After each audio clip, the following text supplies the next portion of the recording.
is or not that I addressed earlier, that Marshall agreed that the Republicans have a real perception problem, that it appears that the Republican Party, whether it's true or not, doesn't care about the most vulnerable in our society. And it's something that they got to address between now and the midterms. And Marshall, in order to do that, I think they almost have to extend the Obamacare credits, even though they weren't intended to be extended, as you pointed out earlier. Hey, you're not going to be complaining if my insurance is $400 a month versus $950 a month. I would be happy with that. Is it what the Republicans intended? Is it what they agree with? No, not necessarily. But Rez, you were also right about the CRs. The Republicans under the Obama administration opposed CRs because they went outside of normal order. And so apparently, when we're in power, CRs are just fine. Despite the fact they spent my college years opposing such legislation. So I think she's absolutely right about that. And yes, I do think they have a perception problem. They also have a governance problem insofar as they can't get people to agree with them. I think that those, I think maybe March. Healthcare, just give me 2 seconds. Healthcare is really a loggerhead thing. It really is one of those things that folks are like, as Teddy Roosevelt once said, you need a healthy American populace to have a healthy American nation. So, Gary, though, wouldn't, and far from be it for me to defend my Republican here, but wouldn't their response be that these programs don't help the vulnerable, that they keep them in cycles of dependency? Well, wait a minute. Poverty's gotten worse. The proof is in the pudding.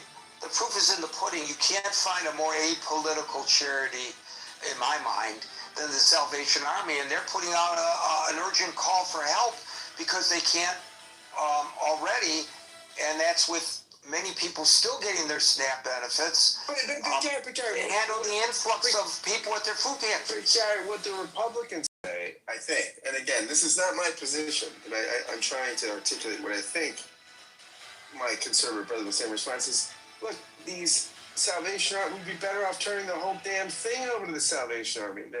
That these nonprofits and religiously motivated programs, without these bloated bureaucracies, actually do more because they have more accountability and they get people involved in spiritual programming and they, as opposed to just shoveling entitlements at people, which creates these cycles of dependency and also a bloated government. And I think this is what I think my conservative friends, right, Marshall, would say, we care about poor people. We just think that for decades, from FDR on, we haven't made the problem better. We've made it worse by creating cycles of dependency and growing a centralized government that doesn't know how to. Yeah, I think these are not my views. These are not my views, but I'm trying to put my opponent's views in what I think are the best light. But as Marshall points out, I would also argue the largest growing portion of the federal budget is federal entitlements.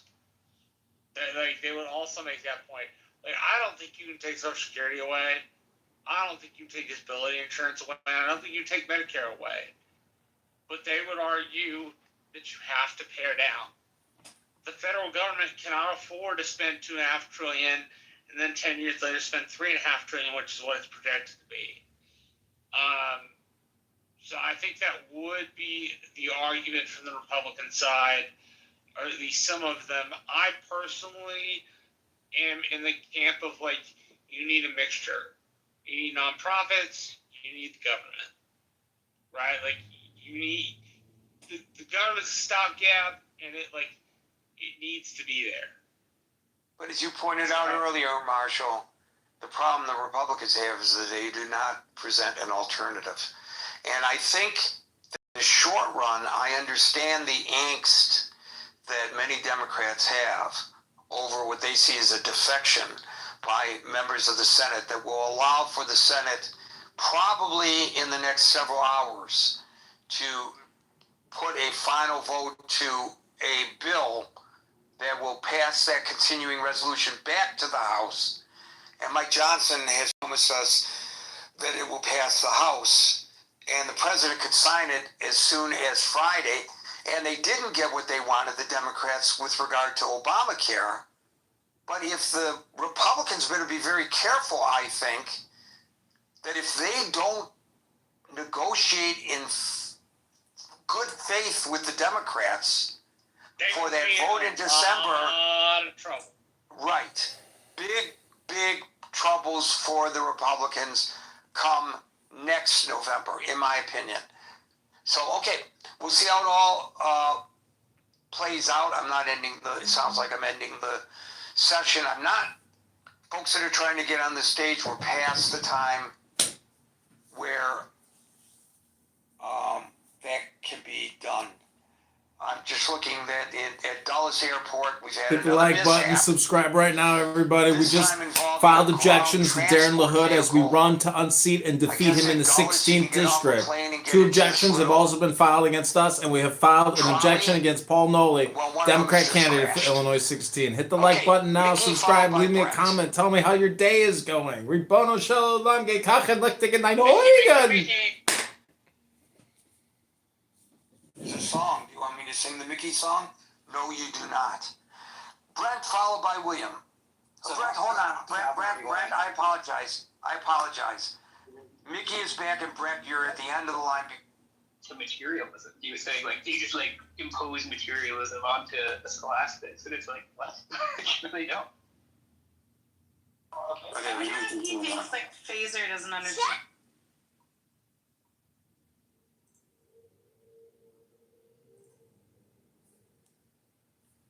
Slavery still on the table. That's just like bad. I really hate that.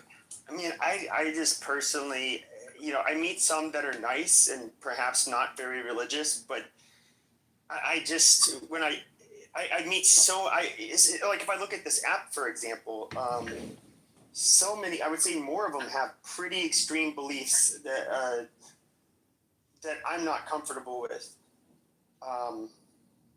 Yeah, you just ask them, do you support the death of apostates? And like they'll hem and haw, and then eventually they'll be like, well, if the caliphate was set up, then we, maybe like that's it's like, bro, like just say you don't support it. Like that's the answer to the question. Like you don't support killing people for leaving a religion. The fuck, like. I mean, I try to remain open. I mean, I've heard Christians say, like, they want to do horrible shit to Muslims and Jews. I've heard a couple of times Jews say that, like, if it was under Jewish law, we would be killed because we're idolaters, that kind of shit. That's so rare among Christians. Yeah, it's pretty rare. Like, it's pretty common amongst Muslims to say that we should have a caliphate and kill apostates under the caliphate. Yeah. But how I wonder, like, though, like with there's no way I can know, like with the Orthodox Jews, particularly like the Haredi community, like what percentage of them believe like they have that hard line stance that like we're idolaters and we should be killed. I mean, I've never heard that, but maybe I need to talk to more Haredis, but it seems like not really their MO. Are you a... Thank you, Mickey. William, followed by Steve. Hey, I am a Democratic voter in Philadelphia. That means I get to vote in the primary. I did call Fetterman today, and I let him know, and I really appreciate all that he's done to stand behind Israel and America's support for Israel. I really appreciate that about Fetterman. I also let him know that if the ACA credits making the insurance affordable are not available for my children, that not only will I vote against him in the primary, but I will work against him, and I do work in Pennsylvania politics as a volunteer and as an election protection lawyer, and I will do whatever I can to vote against him in the primary. assuming that that's not some kind of monster idiot that's opposing him, but that I will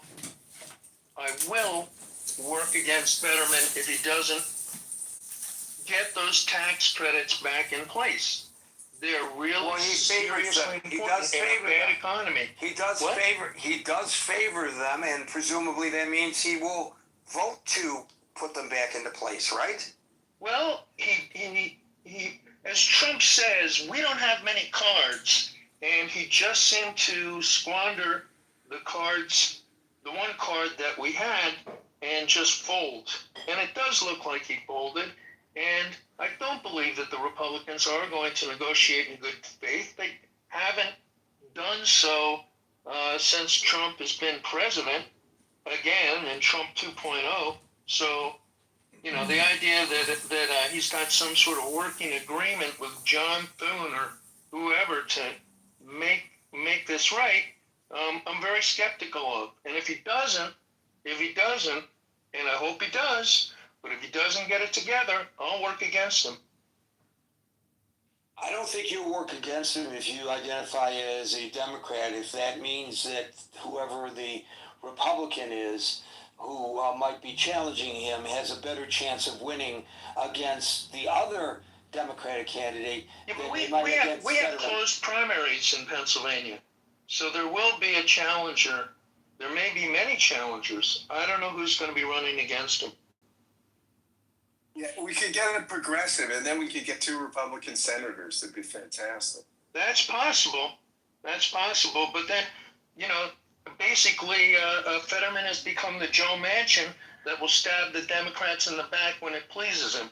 Is he stabbing the Democrats in the back? I don't know. If we don't get if we don't get the tax credits back in place, effectively the answer would be yes. Yeah, but I mean, on some level, though, right? At what level do you have to count your losses and say, we went into a battle we couldn't win? I mean, how would we win this battle without? I mean, what was the winning strategy? I mean, what was, because the Republicans, their hearts aren't breaking, nor is their base that people aren't getting their food stamps, because they don't believe in the government should be doing that anyway. Sit with those people. I just think this is a good win.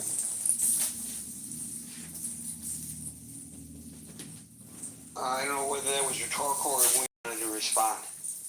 No, well, first of all, it was kind of breaking up, so it was a little hard to hear. But there will be a Democratic primary. It doesn't mean that the Republican is going to win. It doesn't mean we're going to get a clone of McCormick. It just means that there will be challengers in the primary for president. If you can hear me now, what I was saying is this: is Fetterman's vote, right, was a judgment call. How would we have? What was the Democratic winning strategy to just keep the government shut down and keep starving people on food stamps in a battle we couldn't win because the Republicans weren't going to back down? I mean, we might have just misjudged our man. We picked the wrong hand to go all in on. The tax credits for. First of all, we did a huge bonanza giveaway to the richest of the rich, who get taxed much less than before. I'm with you. I'd be for socialized medicine, but I'm living on the ground. Do you think we could have won this battle with the way the Senate is? I mean, what would be your strategy for winning the battle? We did pretty well with the repudiation of Trumpism in the general election, and the question is how long can you play, and was it really the Democrats that caused the shutdown, or was it the Republicans? I thought that the public was pretty well with the Democrats and attributed the shutdown to the Republicans, but Fetterman folded. So That doesn't mean That doesn't mean that's the truth, though. Marshall, I think you're a patriot, but I don't share your truth. Food stamps. No. The Republicans were very clear. If you propose a separate bill, there will be negotiation. They could have negotiated But up when, front, and they didn't. They didn't do it because they don't give a shit. They don't care. They don't care if people lose their insurance. They don't care if people are uninsured. They would like to abolish the ACA altogether. They don't care if people don't have insurance. That's the Republican dream. They've been working on that for years. yes, but it got shoved down their throat. Well, too bad, because they lost. Okay, so now you're going to take health insurance away from most people. You're arguing that a policy conviction just goes away. No, that's not how that works. The Republican belief in getting rid of bureaucracy is 100-year-old belief. We didn't like the Great Society. We didn't like the New Deal. We didn't like the interference. We didn't like the large bureaucracy. Right, you don't like women to be able to choose their own, make their own decisions about having an abortion or not. You don't like choice. You like big government to interfere with small decisions. My point is, you actually have to have a policy argument about that. It doesn't go away without saying. Well, you know what? The Republicans had a great opportunity to have the policy argument for a long time now, and they haven't done so. And they waited until the last minute, and this is an important issue. And then the Democrats folded. As I have readily said, the Republicans have said, "Hey, we just want to repeal the thing." They've just said no, which I find unacceptable. And wait, I'm with you on the policy stuff. I voted for Bernie Sanders. I'm probably leaning towards Democratic socialism. What I'm saying, this is a fight we can win. How many months do you hold out and keep people from things we care about, like food stamps? How long do the Republicans hold out?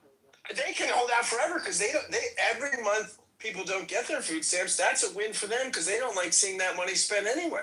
So what would be your strategy to win when they don't care and Trump wouldn't back down? Because Trump doesn't care. You're playing poker.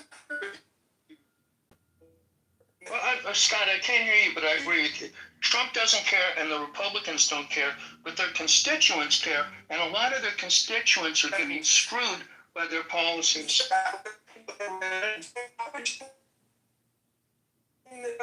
Scott, we lost you. Scott, we lost you. You're done. Through. Finis. Back by popular demand, and I see other people have done it as well. I have reposted to the main chat above the conversation between Scott and Dominic about whether Mamdani is the future face or the face of the future Democratic Party. So it's really an interesting discussion between them that I was pleased to moderate. So please feel free to click on that. Also, with regard to the chat, please, no personal attacks. Personal attacks in the chat are subject to removal. Repeat offenders are subject to their being removed. And finally, those that are still trying to get up on the stage, unfortunately, too late. You got to get on before 6 o'clock New York time because Gary has a drop-dead moment that he has to walk out the door to catch his train, and New Jersey Transit will not wait for Gary. William, followed by Steve. Dominic. I've already spoken. I'll look forward to Uncle Steve and Dominic and David. Yeah, I know. Steve, Dominic, David, and Brett. Steve.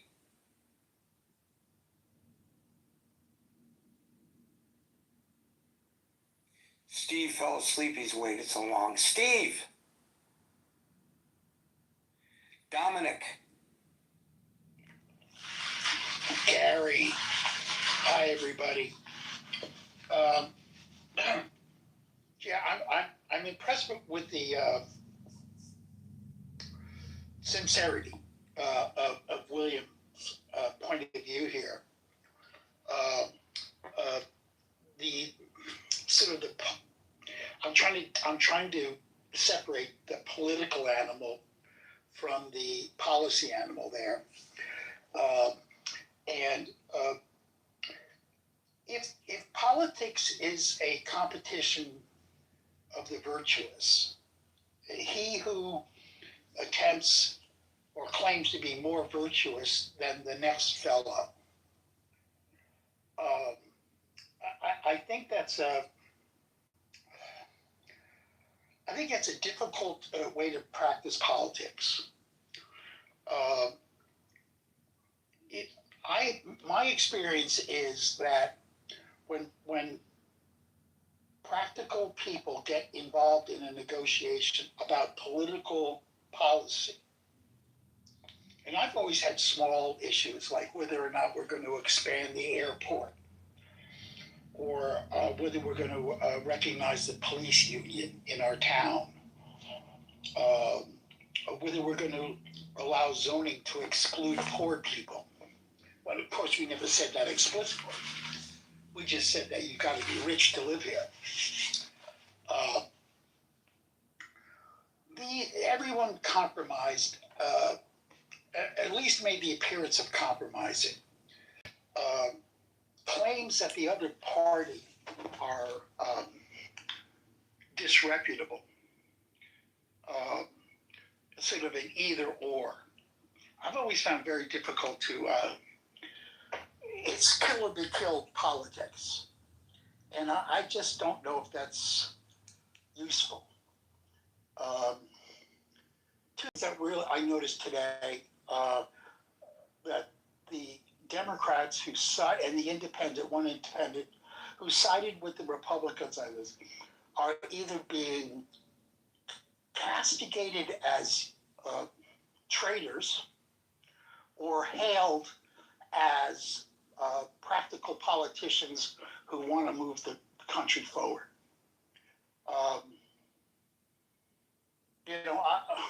I said in the chat yesterday that they are going to be charged as being capitulators. And that's a fight within the Democratic Party. I called Schumer up, and just William gave me the idea, or reminded me that I called Senator Schumer up and said, "What are you doing? What? You open the government."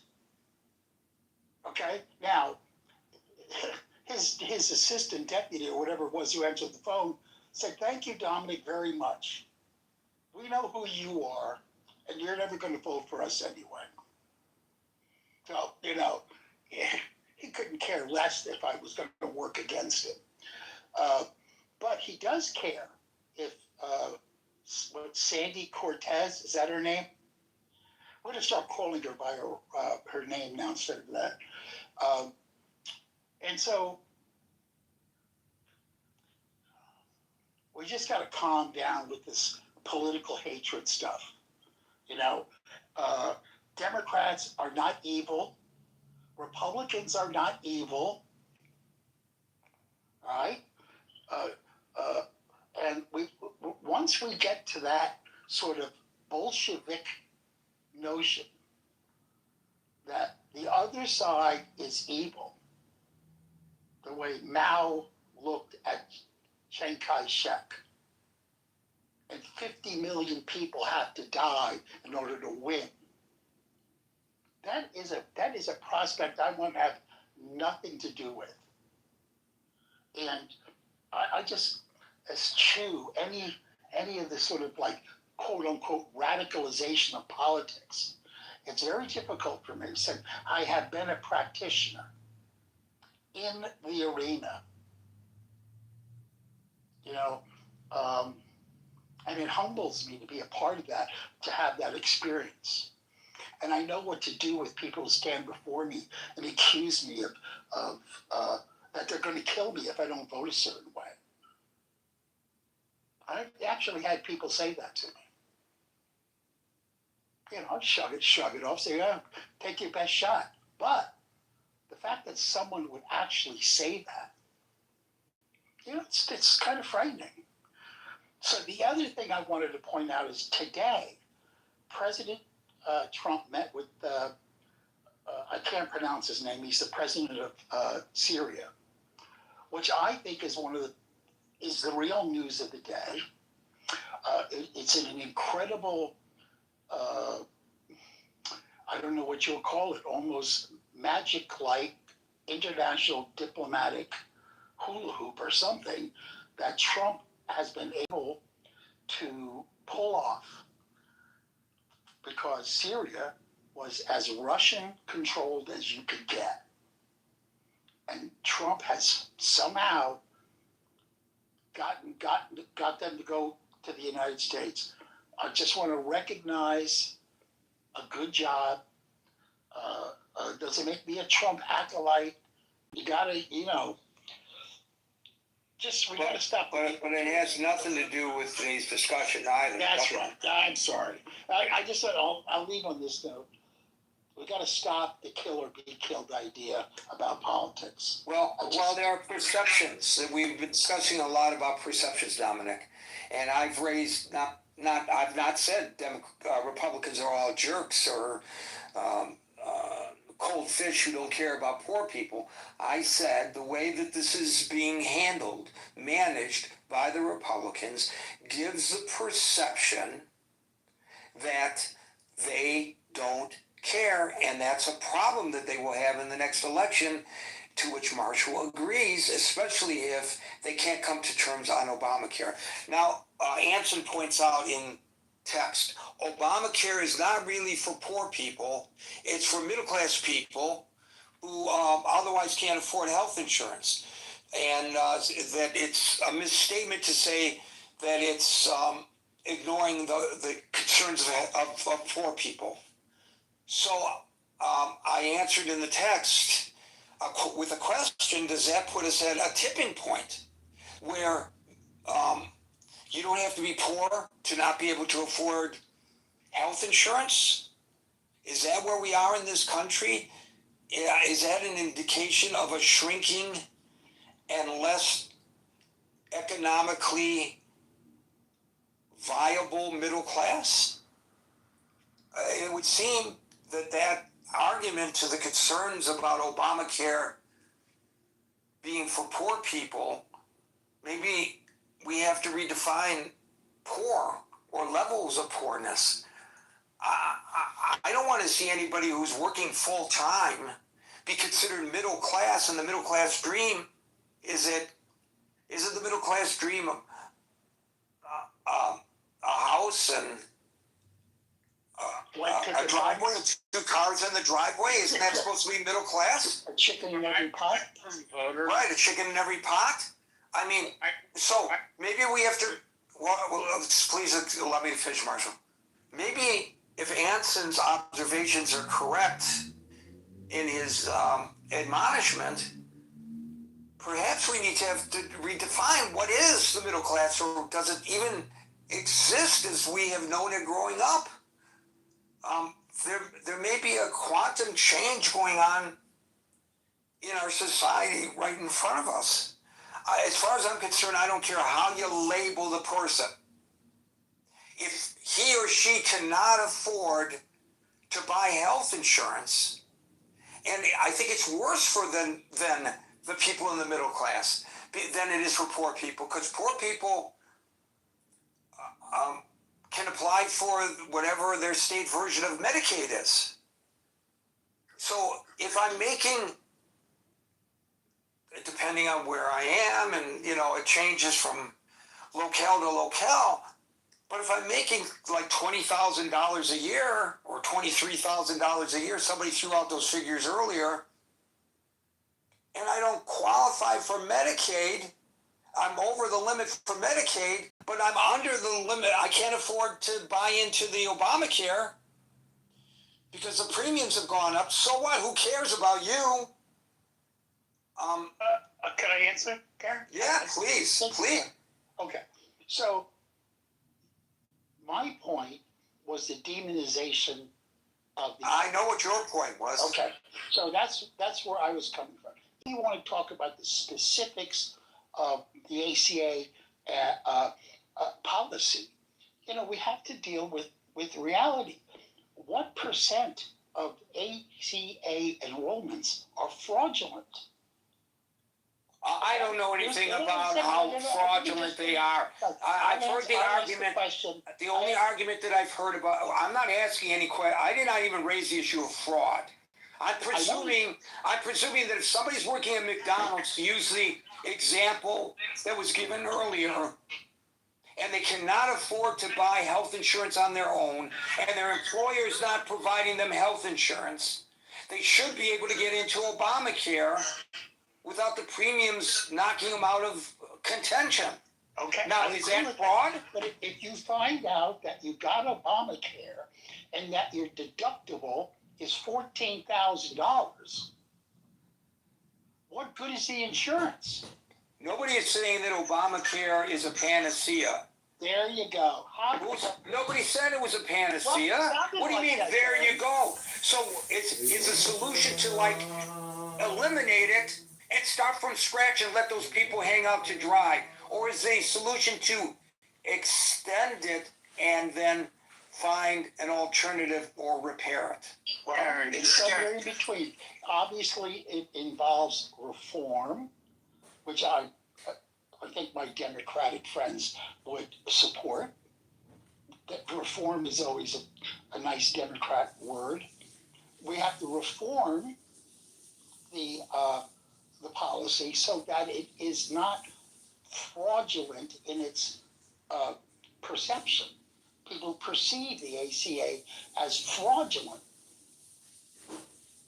Well, I haven't heard the argument that there's widespread fraud in the ACA, and I have not heard the argument that that's the reason. The only fraud allegation that I've seen coming from the Republican leadership, and I don't know how this is as fraud, is that people buy into it and then they don't use it. Fraud. I don't get how that's fraud. Where's there this widespread fraud in the ACA? Because the money goes to the states. Okay, the money goes from the federal government to the states that have the exchanges. Yes. That's fraudulent if the enrollee doesn't know that they were enrolled. I don't understand it. I don't understand that. I don't understand your argument. He's saying they're gaming the system with fake enrollees and pocketing the money. That's right.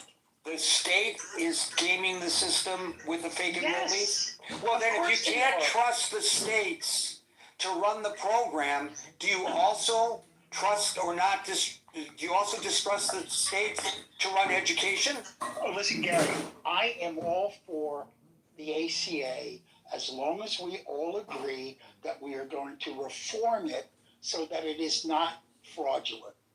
That's all. Okay. I didn't realize that the fraud was the main issue here. I guess it has escaped me. Thank you, Dominic. Steve, are you back? David, followed by Brent. Yeah, Gary, this was a bad deal for the Democrats. They got nothing out of this. They unleashed a lot of pain on the American people. I believe they had the moral high ground here, and I agree with a lot of the congressmen and women that were against the 8 senators who agreed to end the shutdown. Obviously, Trump was threatening the filibuster, and he would have basically told all those senators, you better, just forget about the filibuster and let's get the government open. They would have lost that way as well. But down the road, the Democrats would have won with the moral high ground with that as well. But let's look at the 8 senators that voted to open up the government. None of them are facing re-election next year. 2 of them are looking at retiring. I believe Durbin and another person. And Durbin wanted to end on a high note with a bill that he wanted to put through, and I think that's going to pass for him.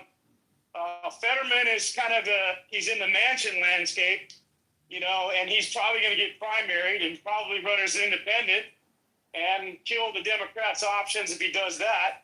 So I don't think he believes that he's going to get reelected down the road. And then the rest are facing reelection in 2028 or greater. So they're the ones that came forward and took the bullet for the party. I know the others are very accurate in saying there was a betrayal there. They weren't happy with Schumer and how he just kind of laid down as well. So what did the Democrats get, Gary? They don't really get anything.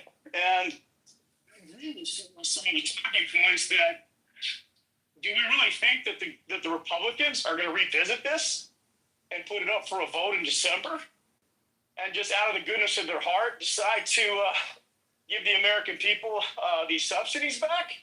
I don't think so. I think these are going to die.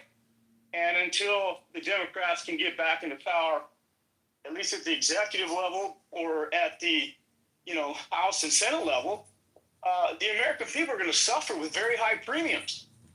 I mean, and to Anson's point, this is a lot of the middle class. This is a lot of business owners, people that have to white knuckle their insurance with their families by paying these premiums. The American system, Gary, for the longest time, after the Great Depression and the New Deal, most people had good insurance through their corporations, through their companies, through unions. In fact, it was only the seniors who got the socialized medicine at the age of 65, the single payer. And of course, we give that to our military as well for their service to our country. But for the majority of Americans, they either got to make a boatload of money to be able to cover their premiums, and then how do they cover their workers? Their workers got to go out to the exchanges. And once you make it over a certain dollar amount, these premiums are going to come, they're going to be like house payments, expensive car payments. And so what does that do to the average American? Who can only afford, if he got it, to pay $100 a month. He's that close to the in the job. I'm talking about people that show tax returns of a certain income level, Marshall. It's going to surge on that. I'm sorry. I thought I'm not talking about the bottom absolute poor. Yeah. There was an article about a woman who had her own therapy practice, and it's anecdotal, but she just got the email from her insurance company. Her premium is going to jump from something like $800 a month to $1,300 a month, and she says she can't continue to run her practice with those kinds of insurance costs. So this is going to happen to a lot of people all over the country, and the Republicans are acting like, well, you know what? The Democrats voted for this now. We can say that they opened up the government. They're going to blame them now. So all of the great talking points and the wind at their sails going into the midterms next year are going to go for debate. So now the Democrats have to figure out how to own this pain that the American people are going to suffer under. I think if we kept the government open a little bit longer and got the subsidies in play, it would have been a great win. Now it's just, let's get the government open. People need to travel and fly. Let's make our skies safe for everybody. And, we'll battle this out down the road. So that's my 2 cents, Gary. I think at the end of the day, the Democrats who could take the bullet for the team did.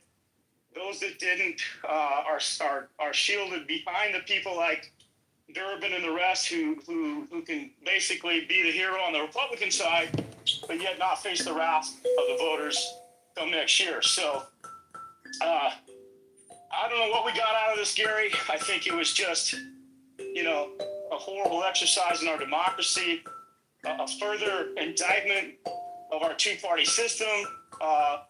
You talked about Trump meeting with the Syrian president. Before that, he was with Orban when they were asking him about the shutdown. I mean, these are leaders that Trump would like to govern the country.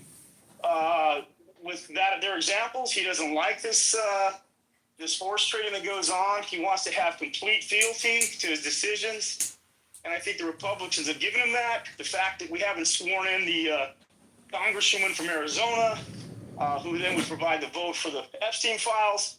I think all of this stuff, Gary, is just emblematic of that we're not being governed the way our founders intended. That it's really a bastardization of all that today. And I'll end there. Thanks. Thank you, David. Yeah, Scott. So I just pulled into Albany here, buddy. But I just want to say, and look, David and I are usually pretty sympathetic on policy things, and I'm in agreement with the frustration. But if not this, what was the better deal? What was the strategy? Hold out for 4 more months? Or I just don't understand. For the people that are frustrated with my Senator Fetterman, what was the better game plan, right? How would we win this fight? I wonder. Other than just indefinitely, when we don't hold any cards, other than public opinion, which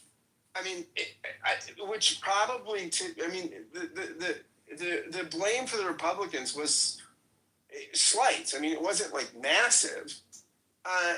what I just don't understand what the winning strategy is. Like, and I mean this too. What is it? What do we do? I mean, the Buddhist monk thing. Do we set people on fire? I mean, what would we do? How many more months do we cut SNAP benefits to create a revolution? So that, and maybe that's the strategy, that we make it so bad for Americans on SNAP and things like that. By the way, I'm on a fixed income. I get SNAP benefits. Okay, how long do people that can't get their food? How long do we say, hey, we're fighting a losing battle here, but we can turn it around? How long do we do that? Well, I think you have to have legislation that speaks to the neediest of our American people, and maybe have legislation that line items their funding irrespective of budgets, budget issues. You basically have to make, decisions and laws that secure the weakest of these in our society from being held hostage by the 1%, the 10%. No, David, I'm with you. I'm with you on that. Like I'd be for socialized medicine. I'd be for luck. But I'm saying in this particular battle, because a lot of people are giving shit to Durbin and Fetterman, my senator, who I like a lot. What could we have done differently here? I mean, I maybe we shouldn't have picked the fight in the front. I mean, I don't know that people, like, I actually think it was prudent to fold. I mean, if you're playing poker at some point, I mean, there's some people that just can never fold a hand, right? They say, I'm pot committed. And then they lose everything they had and say, so what? How could we have played this hand differently? Just put more chips in? I mean, how would we have won the fight? I don't know, man. Some things are just worth. I mean, was the Civil War worth fighting to end slavery and keep the Union together? I mean, at some point, what do your battles look like? No, so that's it. So what you're saying is like you would say, I manage. I don't need to tell much back. I manage a house.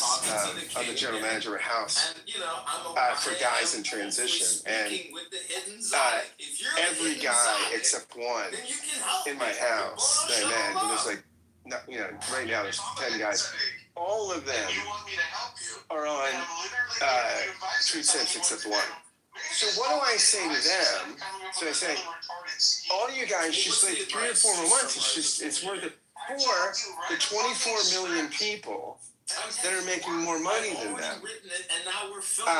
And again, I think it's awful. I would be for something left of Obamacare. I mean, I think Obamacare is a center-right program we have to live with. But at what point do I say, yeah, I mean, Fetterman should have held out for 4 more months. These guys are stressed the hell out, running around at food pantries, and they're standing in line for 2 hours. At what point do I say, yeah, guys, it's worth it for you to stand in line for another, how many months, and it's winter, how many months, David, should I tell those guys? Well, Fetterman's a candy ass. Well, you guys should wait in there for 4 more months till the Republicans fold, which they're not going to fold. If we had a moral Republican, if we had President Mitt Romney and Liz Cheney, maybe I'd believe that. But we don't have those people. These people don't give a shit. And you're saying we're going to play poker with? Well, we saw what happened when the judge said, hey, open up the SNAP benefits. Rather than seeing that as a moral position, the courts had ruled, Trump runs it up to the Supreme Court flagpole, right? So I think that there is a win right there. He's saying people being hungry in this country, but you know what happened in my house? Because the thing went back a couple times, people that were on the number one thing for the food stamps got theirs. Then Trump got it shut off, and the rest of the guys didn't get it. Right. I know. So were we saying, like, we were saying, well, we'll win the other court battles? What I'm saying, I'm kind of defending. Look, and again, I'm left of a lot of these senators, but no, I get it. I think you fold. I think, like, I don't think you sacrifice the 42 million people that can't eat on the altar of the 24 million people. I think you live to fight another day. I mean, I think, and use it against the Republicans in the midterms. But I mean, I think if we're talking about priorities, I mean, Well, gosh, I think it's just brutal, and I think actually these eight I think Democrats actually, did the prudent thing. as I said earlier, David, I think the ball is now in the Republicans' court. And we'll see what happens next month. December the 10th, that's when they promised to have a vote by on Obamacare. And let's see if they approach it in good faith. And it's how the American people will perceive it. And I don't think the American people will perceive it very well if they do not approach this in good faith. They may all be in agreement. Norm points out in text, Trump promised to fix Obamacare, but now he's not talking about fixing it, he's talking about defunding it entirely. Two different things. Brent, you get the last word. I kind of want to respond to Scott and Abby real quick. First, on the point on Fetterman, you are quite right. He's popular in general, but you have close primaries. He's quite unpopular among the Democratic base. I kind of looked up the polling. There's one from Pack Forward Blue, has him at 28% approval. Morning Consult has him at 24% approval among Democratic primary voters. Brett, he's popular for me right now with the guys I gotta feed. I want to get these guys food stamps. So it's popular for me right now. But I'm on the ground with guys that are really stressed that can't eat. So I'll circle back to that. John, he is a senator who doesn't show up for work. I think he's got his highest absentee rate, one of the highest absentee rates of any. I got a kidney for sale. I got a kidney, a fresh kidney for sale. Who needs a kidney? I got a kidney. Who needs a kidney? Who needs a kidney? So we just got back.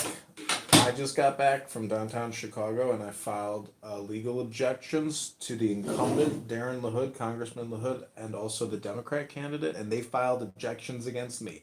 So we go to court in 8 days. I'm so glad my life is behind me with this. Okay. I'm so glad. I'm so glad. I can't tell you. I spent my life doing this. I worked under Jimmy Carter. You know what's amazing is I didn't have the objection printed, and you have to have triplicates. So I said, just give me 6 pieces of paper, and I hand wrote the objections. I was just about to say you probably did that. You had to, right? Yeah. You had to have something. And I beat everybody into the line. They challenged me after I challenged them, I believe. But anyways, this is how it goes down, and this is my second time doing this. And the Democrat candidate, I'm sure, has never run before, and so he probably doesn't even know about the objections. And I might get the Democrat knocked off the ballot, and I might get knocked off the ballot, and my opponent might stay on, but he's 550 signatures short. So if we can all withdraw. I do know. You know how this is going to go down? Everybody has to file a withdrawal of objection, and then everybody gets on the ballot. Who wins? Well, the voters decide March 17th of 2026. No, but what is the point of all this funny business that you're doing? No, it's not a matter. It's not a matter of funny business. It's a matter of it has to reach the the legality of being a candidate. Yeah, you have to Okay, meet. so he's just doing this to become a candidate because so obviously doesn't know what he's supposed to do, and then he might end up off the ballot or something. Well, you've got to meet very specific guidelines, and there's deadlines, and there's a lot. Okay, John, do your Monica impression. Okay, go ahead, John. Well, Concrete, I can't control the words that come out of your mouth, but in white belts and chillism, you are in violation of our rules, and you have a dirty potty mouth. And I can't stand listening to you, and I don't think anybody else likes listening to you either, Concrete. I don't think Monica sounds like that. Jonathan Bing. Oh my God, you guys are so funny. But Jonathan Bing is the biggest mortgage broker. NLMS number 085652333. If you need a mortgage and you are with Grant Cardone and me and Nelson Apega, we're gonna get you the money you need. This is just this is Jonathan Bing. I don't know that one. I don't either. Well, I've heard of that Grant guy, though. that's because you're not in the real estate business. You're gonna need a mortgage though, so you're gonna want to follow me, Jonathan That's Bing. Beth's friend. I think it's one of Beth's friend. Like they have like a room in the morning or something. Okay. Do Cindy Stumpo. He does an awesome Cindy Stumpo impression. Who are these people? Who's Cindy Stomple? You know, I love our president, Donald, but I got 30 fucking work sites going on across this country building luxury, major fucking developments, and Trump knows how valuable the illegal labor is to building magnificent pieces of real estate. And I love our president, but I resent the fact that ICE and Border Patrol are raiding my fucking work sites and shutting them down.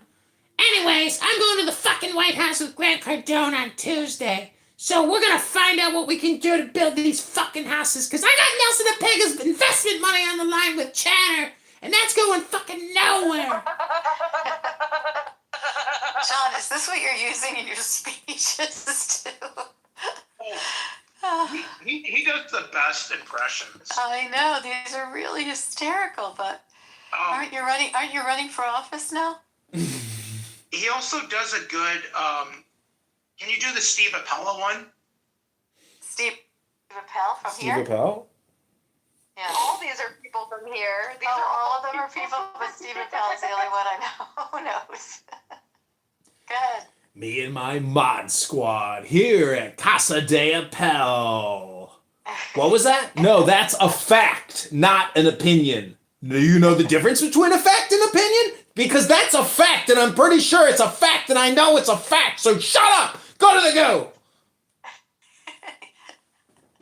You're out of here. That's what he says. I don't know. I have to investigate. I think that was our last name, Appel or Apple. His impressions are hilarious. I know this is good, but he wants to run for office though. You should hear my Marshall Rankin. I've been working on the Marshall Rankin. I need my impression, and I need it now. That's the impression. My name is Danny, and I can't stop using this app and having weird rooms with weird people. I don't accomplish anything because all I do is sit here all day modding rooms, listening to weird people having weird conversations about weird things, which is basically like talking about nothing. Basically roast me and pack me up all day long with crazy room titles. And anyways, this is Danny. Too jazzy. Thank you. I appreciate it. I mean, it was all right. His jazzy impression's spot on too. Jazzy and shy. Fuck you, Edmund Dakin. Doing yoga in your motherfucking shit-stained underpants, bitch. Suck a dick in the street, bitch. This is Jazzy, bitch. Now that one I'm familiar with. That was a good one. I like it when she gets really mad at me about something like so little. So mad.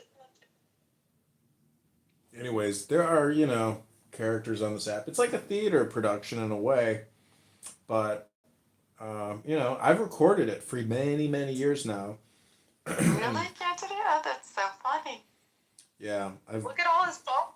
Look, he has a million phones there that he can go live. John, I've gotten like 19 follows from you on Instagram. Is someone hacking your account, or are they really you?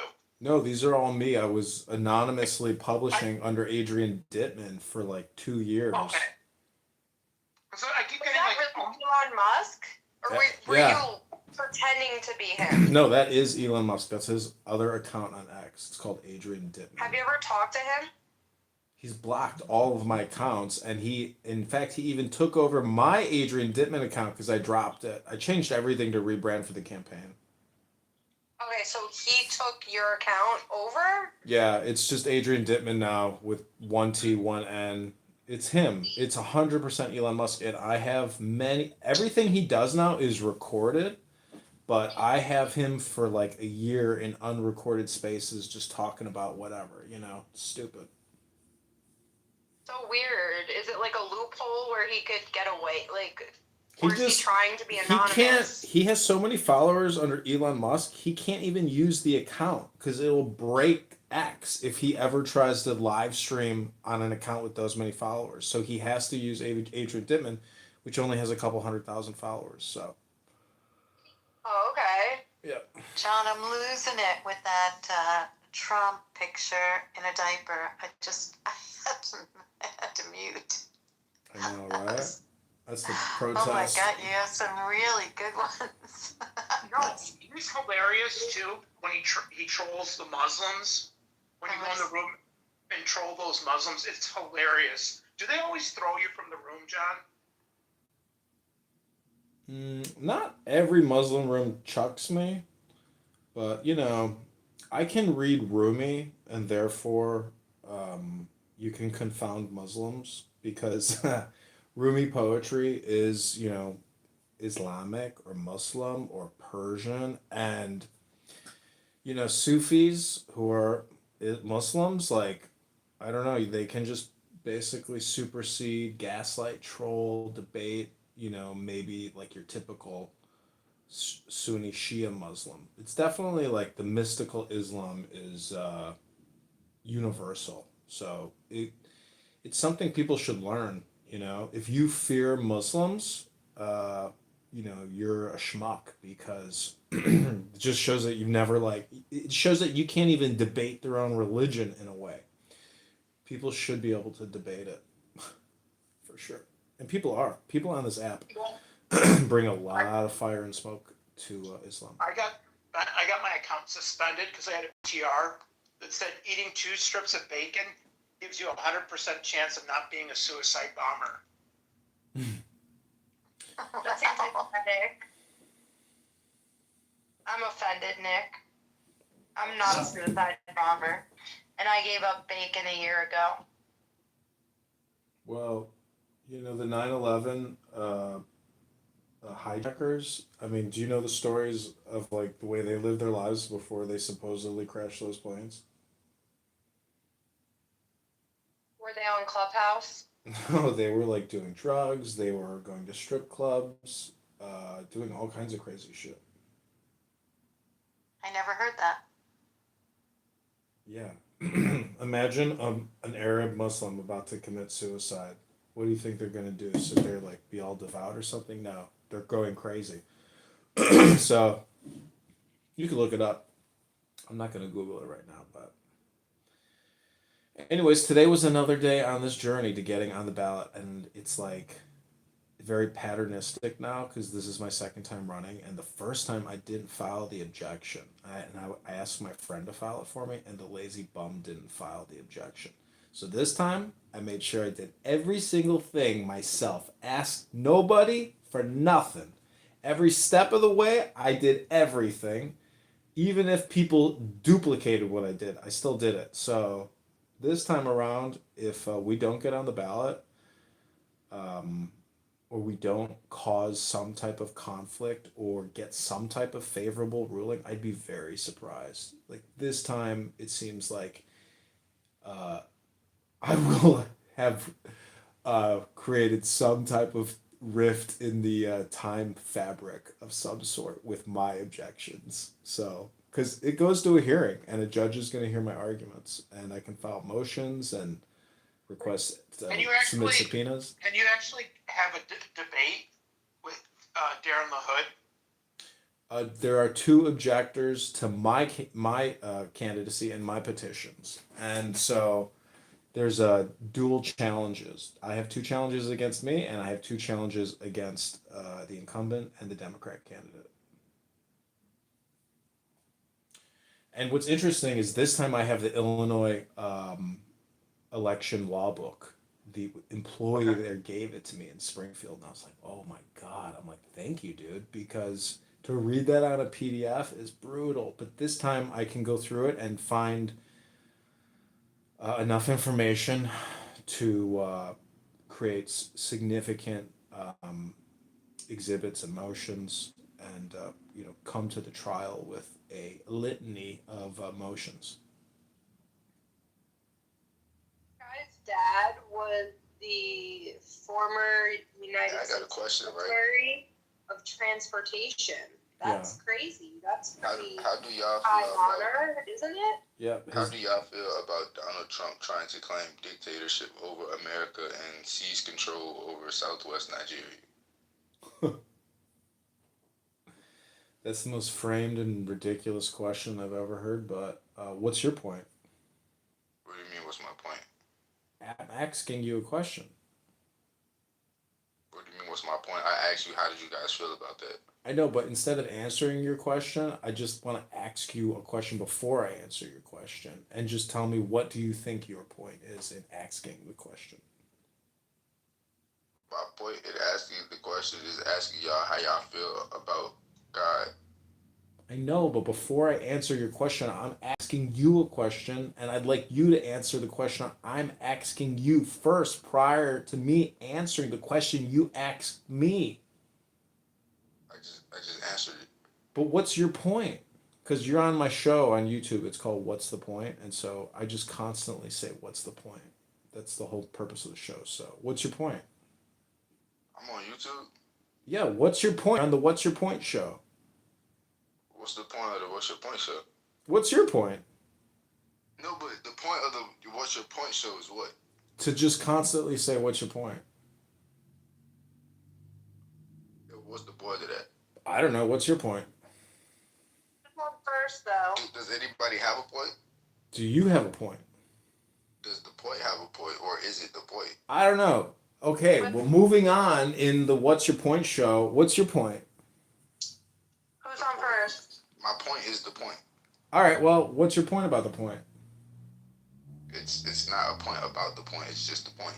All right, well, I'm going to go back to the mods because clearly this man does not have a point. We have confirmed it, and I'm moving on in the point show. So I hope everybody has a great afternoon, evening, and just want to say one more time, what's your point? The point. What's your point? So now that you know what my point is, I want to ask you, what's the score? I don't know. What's your point? What's the score? Well, when I say what's your point, that's like asking somebody, what's your objective here with this communication exchange? If you tell me what the score is, then I'll tell you what my point is. Got it. You got no point. So what's the point? You got no score, so what's the point? I don't know. You're on my show called What's the Point? So what's the point of this convo? Can moderators, can you detect what this guy's point is? Your show is on my scoreboard. It's based upon my scoreboard. So what's your score? Listen, bro. I don't know what to tell you, but you got no point. You gotta get a point if you want to be on the point show. So what's your point? You gotta have a green if you want to claim a room as your show. Listen, it's not about the green bean here. You're on 15 YouTube account live right now called the What's Your Point Show by Candidate John. So what's your point? But what's your score? So what was your point to come in here? I'm dog name shit on all platforms, by the way. What does that mean? Is that English? Yeah, it means I'm a dog and my name is shit. I'm a dog named shit, and that's my name on all platforms.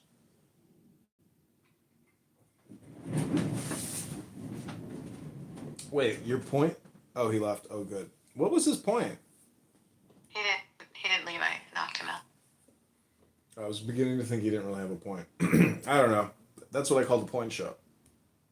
That's the point show. You can have a point. So, anyways, I feel like, celebrating on this journey, but going to the gym would be an excellent option right now. That's a great idea. That's what I was telling Danny this morning. You got to start going to the gym. I'm headed there myself. I wonder if that piece of shit mayor in Chicago, if they're going to re-elect that stupid ass. That stupid ass. That stupid dumbass. Well, then again, look at what happened. What New York City did. They elected Mamdani. It's just so upsetting as a New Yorker. I don't understand. How long do you think it'll take before New York City collapses, John or Grace or anyone? I say 6 months. I'm gonna give it about a year. It could be. I teeter-totter between the two, but you know, let's see. Once it starts hitting people's pockets, once it starts being such ridiculous policies, people can go in the streets. They don't understand the rest of the United States that New Yorkers like myself don't take this garbage. See, if Mamdani was smart, he would pull a Trump and do some type of public works, and spin it and become a builder and get people to want to move there. Because if all these liberal Democrat socialists, if there's a herd psychology, maybe he could attract the top 10% and get them to purchase real estate in New York City, you know? And because he has all that star power with AOC, and their whole journey now is just creating like basically leftist propaganda, and then somehow getting banks to give them the money and the councils or the city councils to approve everything. So they themselves have to sell their vision to get as much as they can possibly get for their works or whatever, lobbyists are begging them for money, or how they're going to fill their budgets. So, they.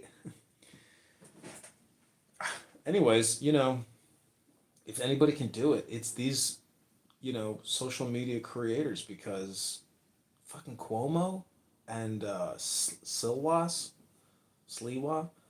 Oh my Lewa. God. Yeah, this was a very poor representation of what goes on. Like the worst. I think it's by design. I think they're really good at rigging elections. Yeah, I don't see that. I don't think this was a rig. I think that The younger people, they buy into all that free shit because they've never understood economics. What's the old saying, like, if you're a Republican before you're 21, you don't have a brain or a heart. I can't remember. But that's the thing. It's like all these young people, they feel hopeless. So this guy's promising all this free stuff. Well, why did they split the vote? I haven't looked at it yet. Sliwa split the vote. Yeah. They couldn't do a 1-to-1, and therefore the election was lost to this, Persian Where's terrorist AOC promoter. from? Is AOC from the Bronx? Well, the point is, it's 6:24, and I have another room open called John Kitover, candidate Congressman, Illinois, $16 sign, and I got invited to this Islamic event. It is a civic open engagement with candidates, sponsored by multiple Muslim nonprofit organizations. But you're gonna just troll there. I'm not going to. I think I'm just gonna. I will answer any questions if I'm asked anything, but I'll just read a poem. I'll say I really don't have any comment on that. I'd be happy to get back to you. Like, I'm not gonna sit there and pontificate, or maybe I will. I don't know, but anyways, I think the dates. I got to look at the dates to see, is it before or after the hearing for the objection. But my opponent has not confirmed to this event, and the Democrat challenger has. So much of this is all just tied to like creating publicity and press pieces for myself. I did cover politics almost my whole life. It's so I cool. understand it. It's cool because I like Clubhouse in the real world, but we'll see how all these objections go down. It's gonna be a really interesting journey this time, because this time my objections are filed. Last time I didn't file any objections, but this time I did. Good. Yeah, and I looked over his petitions and I was like, no effing way. He only has 100 sheets. You need 155. And or be within a 10% margin, and he's not within that 10% margin. I was like, And oh what my about God. you? Where are you with it? I'm above. I'm 100, Okay, 100 good. above. And as soon as I saw his number, oh my God, I got dressed so quick and I ran. I was like running to the train. I was like, I can't believe he only submitted 100 sheets. He might, he maybe he has he has one for 10 years, and like he's even using his old petitions that are outdated. He didn't use the 2026 form. Well, And now he's that's already before, that should be before, the court or whatever, whatever comes first, because that's not allowed. also, I was in politics, I yeah, worked in the White House, these are ridiculous. his circulators also don't designate their party because he's using an old form. And he just puts his name at the top of it, Congressman LaHood. It's like, whoa, dude, who the fuck in your office decided to print these petitions? Yeah. Well, they all should be taken in front of a judge privately. Yeah, they do. Well, I'd like to when I ran last time, I live streamed the hearing, and they do have a court stenographer there. Yeah, they have to. It was unbelievable. And so the opposing attorney, he just sits there and reads case law. That's it. He literally, before the court, he'll just sit there and quote case law off his cell phone, and that's it. That's all he really says. And he says, yes, judge, no, judge, things like that. But he just sits there, and for the record, just to get it into the public hearing and into the stenographer's printout, he just sits there and quotes all this case law as if it had like any significance or meaning. It was just like What does the meaningless judge dribble. say? What does the judge say? The judge is there to clarify. The judge is there to follow procedure and listen Yeah. and just say yes or no. And the judge just very fairly lets you say your peace of mind. But the point is, if you go in there with things to submit and read, it becomes even more complicated because then it becomes public record. So I have the I have the law book this time. The guy there didn't even look me in the face, who gave it to me, and it's like a little racket. It's like 15 people that control the congressional, senatorial, every election. It's like 15 You don't, people you in don't the have to office. tell me. I was in that business for many years. What a job! That's a career. Yeah, it was a career. It was a career, and and you have to be on top of your case law because you can't just let the judge, bulldoze you. The last judge I had was good, but because I didn't file my own challenge, I couldn't challenge and thing is, I had to cross-examine the opponent, and the opponent wouldn't appear. Only her attorney would appear. But because I didn't file a challenge, I couldn't subpoena her to come in and provide testimony because she didn't get those signatures. They were given to her. So it really is a racket, and they're willing to lie and commit forgery because these are notarized documents. So it is forgery to fraudulently draft petitions. Did it for years. It's from the beginning of time they pulled this. But they're really doing it at a very highly organized level here in Chicago for Just like it is in New York City. for the smallest elections imaginable, for what they call committee person, which is a nothing. It's all you can do is just vote. a committee person. It's not an elected position. That's correct. It's just so you have the ability to vote on what you call central committee, and that's basically non-existent. The whole thing is a charade.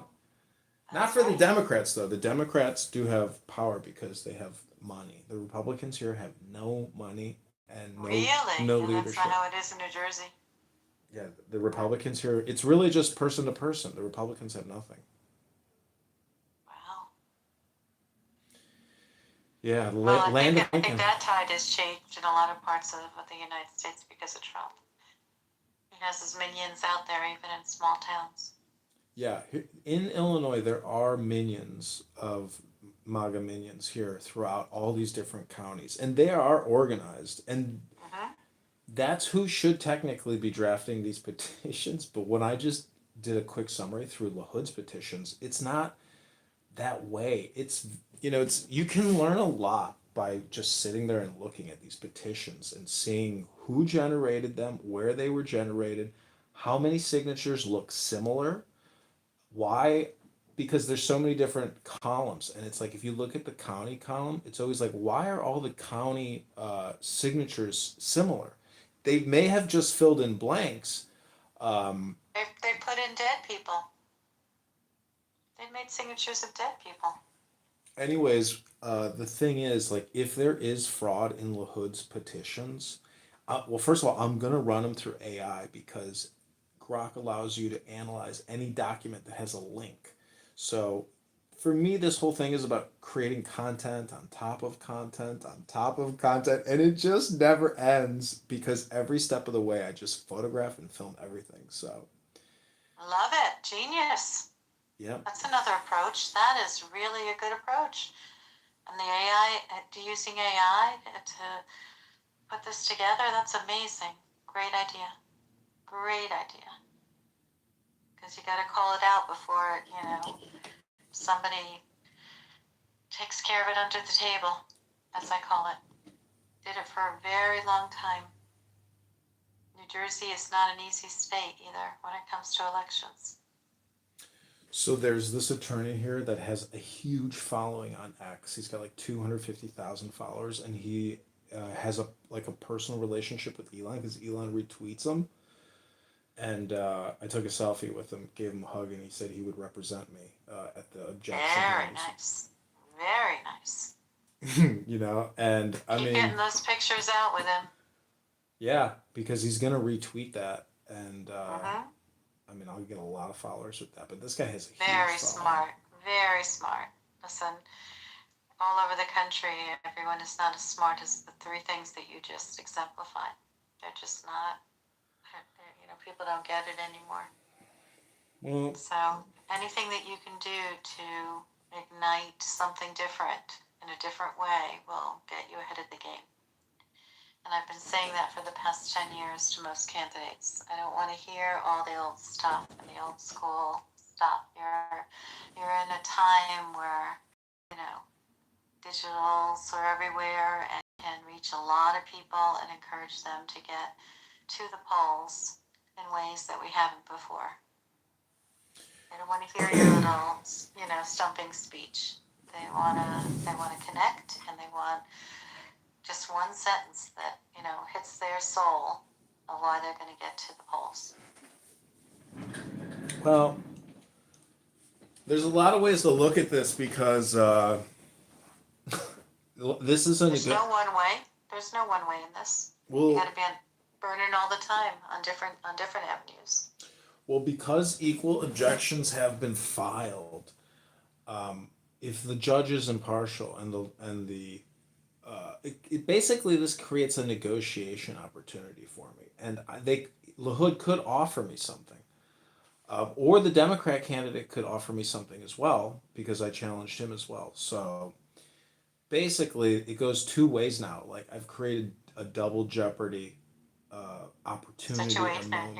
yeah. And I've created a publicity, quagmire and event for the Illinois GOP for the for LaHood, and this is all newsworthy, and so I mean, if you could reach out to Fox News or MSNBC or CNN Politics as my press agent, let me put you in the registrar. Okay. Candidate John, Grace, Danny, 11, 10, 25, bing, bing, bong, bong. Yeah, I did that for a very long time. Bong, bong. Danny was my crisis actress early on in the campaign. Danny, what was your favorite moment of the campaign as a crisis actress? I don't know. I just did some research on the family and stuff, Very nice, Johnny. No, but he didn't ask me to. I just did it without his permission and read about what happened in Egypt and stuff.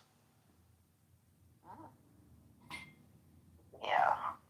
I'm a bad girl. I keep reading this information I'm not supposed to read about.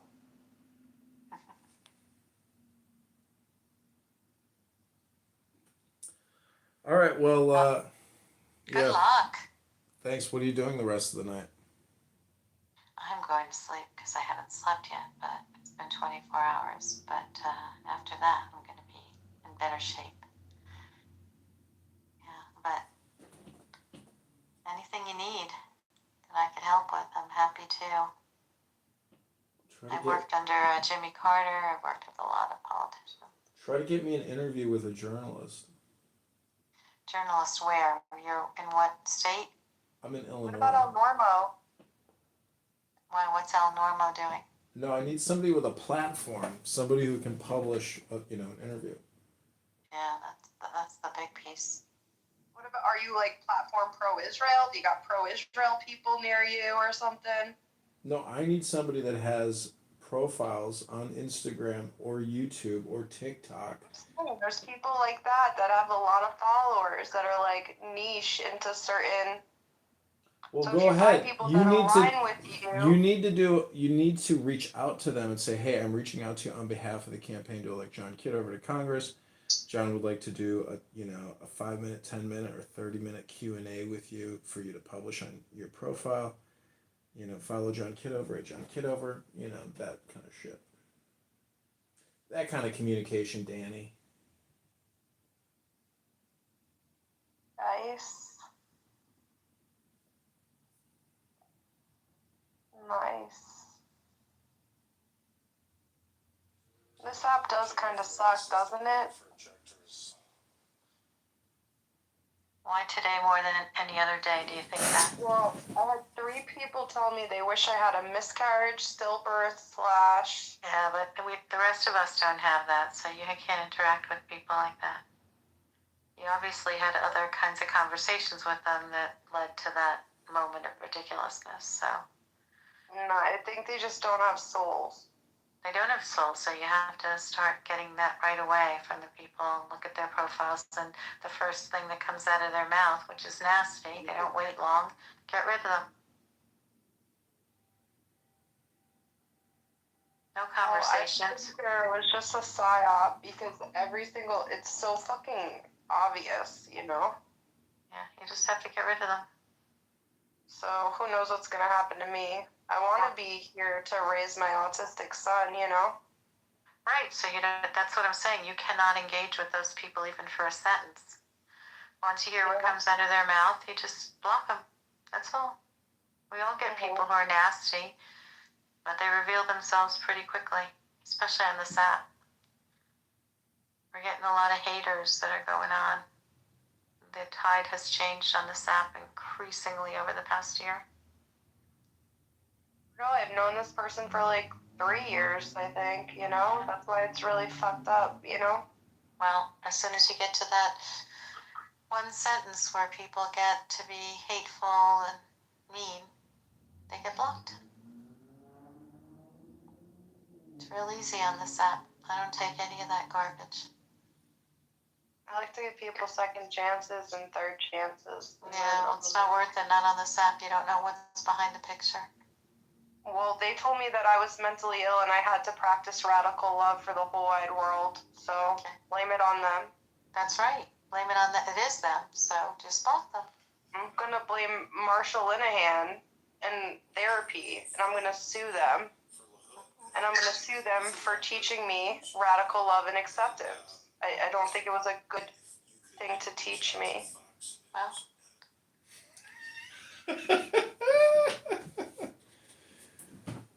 Sorry, I'm sitting here looking at my YouTube and how I'm just basically projecting. But that was a good laugh. Tell us about why you were laughing. Because it's like a reality TV show on my YouTube channel at this point. I'm sure. Yeah, because I have, I ruined some good videos with copyright infringement because I was playing movie quotes from the movie Network. Did you know that Marshall Linehan went to Stony Brook University? Where is that? That's weird. In New York? Yeah, it's That's Long Island. Yeah. Oh, that's crazy. It's a weird ass building. The hospital looks so fucking weird.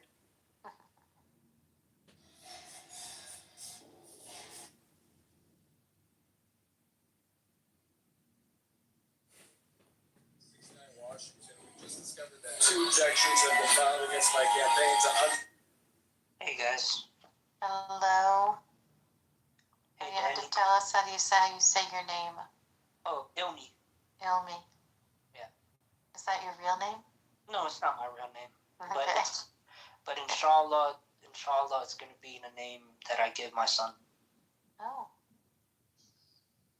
And what does it mean? It means my knowledge. My knowledge? In what language?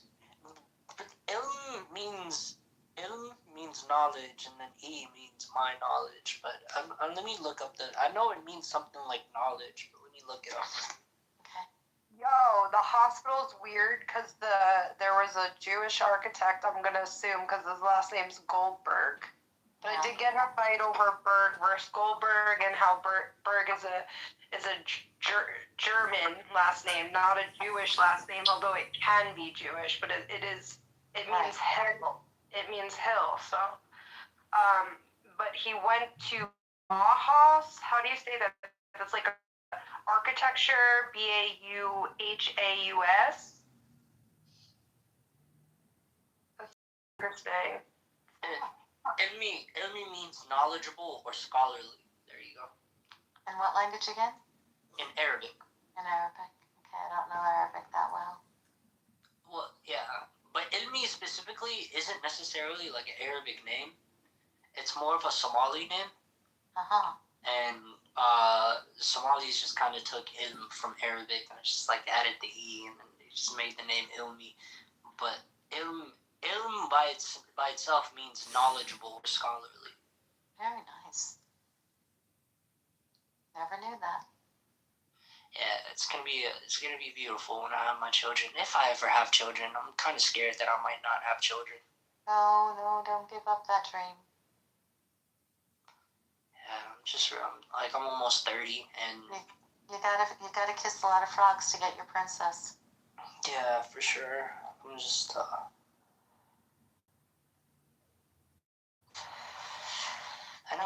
Don't get disillusioned. Do not get disillusioned on that front. Honestly, I need to get my life together too. There's as soon as you do that, the other pieces will fall in place. For sure. Appreciate it. Yeah. Just use your soul. You got one. Let it elevate who you are. Yeah, what if I don't have a soul? What, Danny? What did you just say? What if I don't have a soul? Then I think you should start searching for it. Do you know that song? I have an answer for you finally. I usually play Stump Grace, but at this time you couldn't. What song? The one from Ally McBeal by I forget the person's name. What's the first verse? I've been down this road searching a or something like that, you know? Yeah, I don't know it. That's so funny. I don't remember it. Really? Yeah. Ally McBeal. I loved Ally McBeal. And the dancing baby. It was like, I've been searching my soul tonight. I know there's so much more to life. I have such a bad voice, but it was something like that. You did good. You did it was good. Like, I find my way back home or something were the words, but that's not the I don't remember that song. Wow. I like it. It's a cool song. It is a cool song. Wow. What's a nail buffer for? A nail buffer? Yeah. A nail buffer is to sometimes nails get very brittle, so it smooths out like sometimes there's bumps. I see. I know what you mean. Okay, that's what. And then you buff it, down. I'm a guy. I don't need to do it. Yes, you do. Sometimes your nails get ridges. So. Yeah, you don't wanna hurt nobody. Yeah, no. Yeah, no, it's just the ridges in the nail. So that means that you don't have some kind of you have a little vitamin deficiency. So yeah, file it down a little, and then the nails, reproduces because the nail is always growing. Yeah. But it's a good thing to do. It's not the worst thing to do. People ask me that all the time. They don't ask me it all the time by any stretch of the imagination, but I'm just saying I remember when I asked others. Hi, this message is What did you say again? What did you say? No, I'm emailing Airbnb. Sorry. Okay.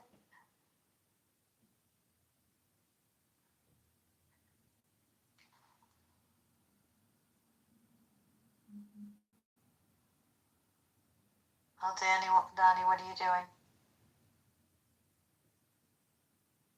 Not with us? All right. Candidate, keep up the good fight. Keep up the good fight. It's important. It's important that good people get into office. I've spent my whole life in that arena, and I just, don't let anybody discourage you. I know that you're on a positive path, but don't let the noise behind you get into your head. That's the biggest thing people should do who are running for office. Forget the noise. Yeah, I agree. I like the saying, "You are the sky. Everything else is just the weather." Everything else is just the weather. I like that. Yeah, but don't let the naysayers have any part of your soul. That's the biggest problem in politics. I'm in a good position. You know why? Because I can take the train right to the hearings, and other people got to come in, park, or get a hotel. It's a pain in the ass for people. I'm sure. Candidate, can I pick your brain in politics? What? No, I just wanted to pick your brain. I just, you're running for office and stuff. I just wanted to see what knowledge you have about politics and stuff. Okay, go ahead. What's your question? Where can we start? Let's start with like the obvious questions. No, I don't know. I don't even know what to ask, to be honest. Exactly. You didn't know it, but you're on my show. I have a podcast that I do every night. It's called What's the Point? And the whole point of the show is just to constantly repeat all the time, what's your point? Yeah. I mean, I just wanted to pick your brain and see. I know, but what's your point, though? Do you have a background, like an education background in like political science or anything? Yes, I do. What's your point? Okay, that's cool. What's your point? My point. Have you heard of the corn cobs in Chicago? Yeah, I have. I've been inside. So that's the same guy that designed the hospital I was talking about. Ah. Well, I've been inside a corn cob, inside the corn cob. Make that make sense. What is your point, Ilmi? Well, my point was to exchange knowledge, or mostly me taking knowledge from you, but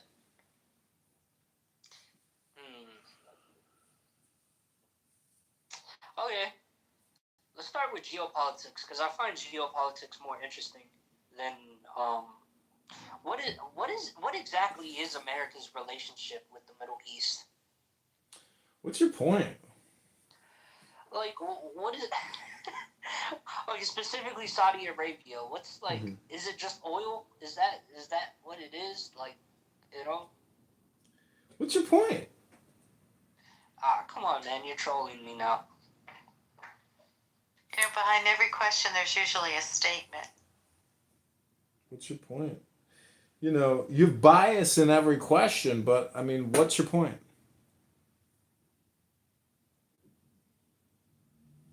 You're trolling me. I'm not trolling you. I'm asking you a question. You're confusing me, man. Well, that's a you problem. I was just asking what your point is.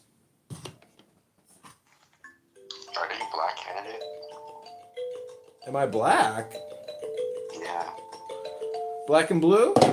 Who are you? Are you black? Vinny Flamingo. Welcome to the room. This is a public space, and I think questions like that could be triggering or gaslighting to some people who might be listening. So let's just move this conversation forward. And We didn't answer. You didn't answer it. Well, I'm gonna answer your question. Please be patient. I'm just gonna ask you a question before I answer your question. What's your point? Because you're on my show on YouTube right now. We're live streaming. The show's called "What's Your Point?" Who the fuck is axe? If you're not black. Excuse me? It's the most retarded ass shit. What are Like a you? normal human being. What are you asking? Axe. What are you asking? I did not axe murderer. They ask. Well, Grace and Danny, I'm sorry for asking a controversial question. Vinny apparently is easily and emotionally upset. So, if he says anything inappropriate or racist, I would just encourage you to kick him from the room. Because you're on my show. What's the point? What's the point? What's Well, the this is not point? a trolling room. This is not a trolling room, Vinny. I sorry. I sorry, Suki. I sorry. What's your point, Vinny? Vinny asks, what's your point of being here? Oh, just, I mean, I don't know. I like my life. My life is amazing. And why is it amazing? Because I have a beautiful family. My family's amazing. That's great. What makes them amazing? My mom's hilarious. My older brother, me and him aren't talking right now, but we are talking. It's kind of weird, but we're still cool. I know we're live streaming. Candidate is live streaming, so he gets to hear all of this, and he doesn't know that I have an AI voice tracker, so I can find my own voice on the internet, and I can figure out his identity. I'm just joking. I'm not gonna do that. I don't think that. Dude, I'm public, man. Look at my profile. Oh, you're public. I haven't even looked at your profile. I'm running for Congress. Oh, you're John Kitover. You're the dude. Oh, John for Congress. Oh, man. Are you on Twitch or Kick? Which one?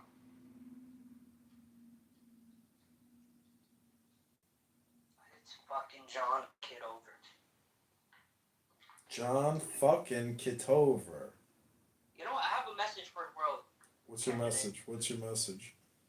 My message for the world is that I think we should all learn to love each other and respect each other and don't allow politics to get in between us and our country in America, and we should all treat each other like we're brother and sister, and we can create safer and better communities if we all just put our mind to it.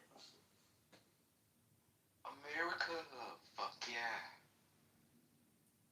Well, you know, you left something out in your little world message of peace. I mean, you didn't say, you know, honor thy mother and thy father.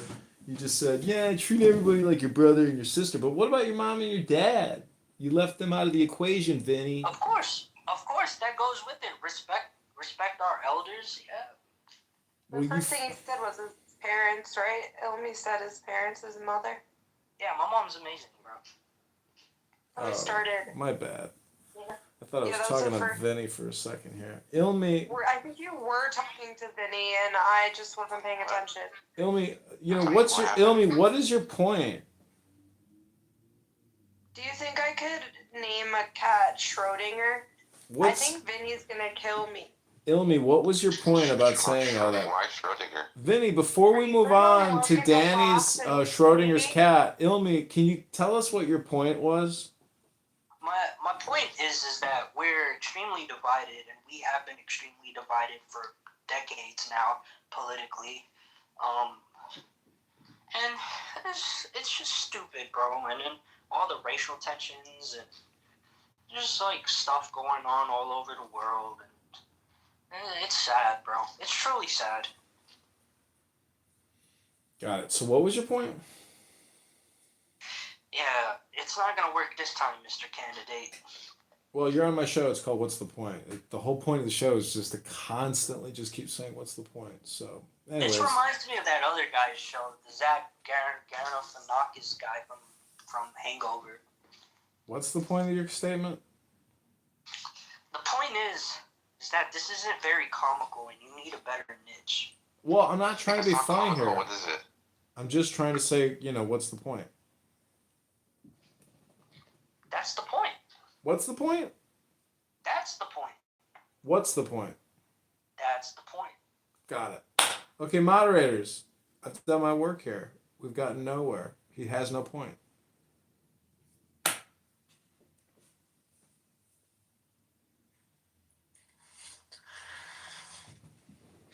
Well, candidate, I hope that you do well and that you have strong messaging and get it out there so that people know what you're all about, what you stand for. Did politics for a long time in campaigns, and we need people who tell their truth and tell their narrative. So I hope that you continue on your path and help the people and show them how what you're going to do next is going to be informative for them and show them the road to a better world and a better life and a better community that they live in, and not to stand idle. And it's not just getting to the voting booth and flipping a switch or making a press, but it's about ensuring that what this United States of America was cemented on is something that we should continue in inviting different voices and not letting people just sit back on their laurels and let other people make decisions for themselves, but to get out there. And I wish you an enormous luck and hope that the people who are listening understand the policies and things that you want to change, the things that you're committed to, and I wish you a lot of luck. Yeah, and try not to scapegoat anybody, candidate. And I typically don't like politicians to begin with. They're, I don't know, I feel like all politicians, they're kind of gangsters, just in suits for the most part. Candidate doesn't come off that way. Candidate's telling his line, his way, and I don't think he sounds like a politician. I think that he sounds like someone who is looking to represent others by listening to them and combining his wisdom with those of the people who are hopefully going to vote for him. I hope so. Because if they have shared values, that will be a winning team. It's time for the American people to also do their part in evaluating the people who are, and not just going into voting booths and putting switches on. Grace, I think a lot of the times though, most Americans only vote when it comes to they only know who to vote for when it comes to a president, but when it comes to local and who they're putting in for House of Representatives and Congress, or just governors or mayors or local constables, things of that nature, they have no clue what the hell they're doing. That's been in the past. Right now, people's pockets are being hit all over the United States, and they want to hear from people who are going to make that change. Otherwise, they're not going to vote. They need clear people with a clear mind talking to them about what they're going to do about the high rise of groceries, what they're going to do about mortgage rates. It's very specific right now. Are candidates all doing that and addressing that? No, because they're concerned that they're going to say the wrong thing. But right now, that's what the American people are very clear right now, whether it's worthy to vote or not, because they're not hearing from their politicians the micro. It doesn't matter what level of office. What are they going to do micro for individuals' livelihood? Because right now, prices are high, rents are high, mortgages are high, interest rates are high. That's a lot of different people from different groups who are feeling it in the United States, let alone the people who are on the poorer levels, who are not getting, we just resolved today, I think, the SNAP situation for people who are on the lowest income. It is raw in the minds of those who felt it. We have marginalized those who are poor in the United States, and we usually don't hear from them. We did hear from them this time. So, what broke my heart the other day? I was on a phone call with a friend of mine, longtime friend of mine, and we were just talking. And he was telling me, like, he had a great job that was paying like $30 an hour setting up cable, setting up cable for different customers and stuff. He worked for AT&T, and he was telling me he got fired from the job. I don't know why he got fired from the job, but he ended up getting fired.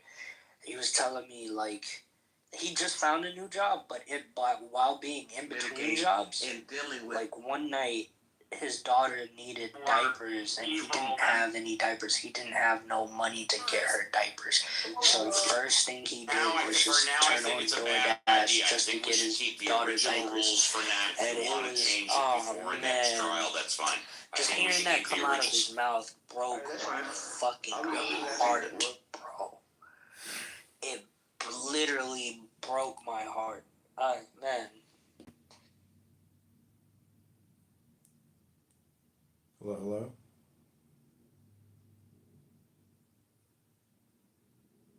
Hey, Cobra sound good as hell. Me in the butt, and like he gave me like what are we doing? You have Stockholm syndrome. What do you think my stance is? Your stance is that if they're gonna take over and shit, we just pay the jizya and they'll be kind of nice to us sometimes. That's what you want my stance to be. No, that's what you just said. Your question was a very simple question. Would you rather have Jews or Muslims? No, I said secular Jews or practicing observant Muslims. Okay, and my answer is practicing Muslims, and I can give you the reasons, and you're more than welcome. Yeah, you said because you just have to pay the jizya and then everything's fine, and sometimes they're nice to you. Sometimes they fuck you in the butt, and sometimes they beat you with a stick, but other times they're just nice to you. Sure, we can agree to disagree. I would rather you have Stockholm syndrome. I would rather pay jizya than have someone try to convert my kid into a faggot. So that's just my humble opinion. You can disagree. That's fine. Hey, moderator, rabbi. He doesn't want abortion. He doesn't want trans. He doesn't want all that LGBTQ stuff. The Muslim isn't trying. Marxism. Wait, let's let the top Jew Messiah. Kick this nigger. Kick this nigger. Okay, so Evital is a campaign contributor, and I just wanted to give a campaign contributor an update. Wait, you're drunk. I'm not drunk. I filed objections. There you are. Okay, you might be projecting. I filed objections against Darren LaHood and against the Democrat candidate. 2 objections were also filed against me. And that's it. They were filed in triplicates, and the court case is, I think, November 18th. So this all goes to court, and now I've created a time rift because last time I ran, I didn't file the objections, but this time I did. So if an objection nullifies an objection, we're going to be on the ballot. What the fuck are you saying? This nigga's talking to me. What are you saying? I filed with the Illinois Board of Elections legal objections against Congressman Darren LaHood today because he only has 1,000 signatures. You need 1,550 to get on the ballot. So I might be the de facto Republican candidate because I can get him kicked off the ballot. Oh, that's good. Well, John, check your text message. That means the Democrats are gonna win. Well, I might get the Democrat candidate kicked off too and be the only candidate on the ballot. So I might be the de facto candidate. I hope they win. It's gonna have to be some type of negotiation because they can challenge all of my signatures, and I'm pretty sure they can get me below the threshold. But if everybody's below the threshold, then they negotiate a settlement, and everybody's on the ballot. Nobody fulfilled the minimum requirements to be on the ballot. Yeah, that's right. I thought you did. But how am I going to be able to suppress people if you were a congressman? If it was your rule, how would I be able to leverage politics to keep everybody down? Blackmail. Have you heard his recordings on here? Blackmail. There's nothing interesting in these recordings. There's just people using profanity. That's it. Randy, can you play the clip of John saying, look at these Jewish niggers? Never said that. John, can you check your text message? Never said that. No, I know. We would never actually do that to you, man. But we did mess around with AI. It was fun. You win, man. I really do. I think you're a crazy son of a bitch, and I think we need more crazy son of a bitches in there. In all honesty, like this guy is as weird as you are. Like you're more transparent than everybody, anyone really, because everything you do is recorded. Yep. So it's like the highest level of transparency. It is. I just hope that I would just hope that you would lean a little bit more communist. Well, I talked to Andrew Meyer is back on this app, and I asked him who are the communists, and he said China, you fucking idiot. You are drunk, you son of a bitch. I'm not drunk, dude. I should tell you. Yes, you are. I can tell you're drunk. Who cares? What we do? I don't know if you think a half a beer is gonna make me drunk. I'm actually tired. You're slurring a few of your words. I've never heard you slur your words before. I'm not drunk. I didn't have any hard liquor or anything, but I'm tired. It's been an exhausting. Well, go get some rest. It sounds like you had a good day, a big day. Well, I'm trying to draw Pepe into the barbecue roast. Can't get him to appear though. What's the barbecue roast? Like a Haitian thing? No, I was in Lou Fack's room yesterday and I roasted the shit out of Pepe in front of like 500 people. It was amazing. A trial. I kept calling Why? him. What did you say? I kept calling him a low IQ monkey gnat, a boxer who has N-word Tourette syndrome, and Pfizer needs to come out with a biopharmaceutical pill that Pepe can take to help him get rid of his N-word Tourette syndrome. And Lou Fax is like, I like this motherfucker. I'm supporting candidate John. That's right. That's right. But I also roasted the COVID-19 vaccines, and there were other people on there that also roasted the COVID-19 vaccines. So you're climbing political power this way. I am recording. One clubhouse member at a time, my child. One clubhouse member at a time. Well, this is the craziest thing is there's only 3 people running for Congress in this district. There should be like hundreds of people. So all these congressional seats, this is how small the world is, basically never go opposed.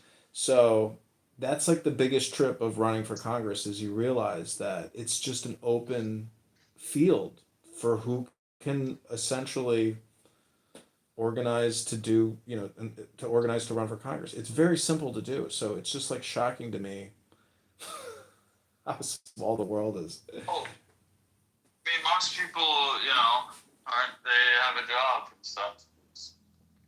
Well, there's really to want to get into politics, man. You gotta be a little off. What Lou is actually trying to say is that most people actually go out in the world and produce goods and services. That's not what I'm saying necessarily, but that's also true. I But I get mean, it. look, you're fine with opening yourself up to look. I would never get into politics, man. I wouldn't want to expose my family to like that shit.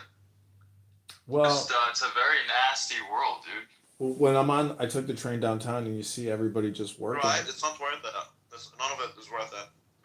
Well, everybody's working, but everybody still has their political positions, and most people are very angry. Things just won't get better for anybody unless they try to take some type of political ownership, because your political ownership affects your adjusted gross income at the end of the year. No, but that's where you're wrong. You don't need to because of globalism. I don't need to take political ownership. I can go somewhere where I'm fine.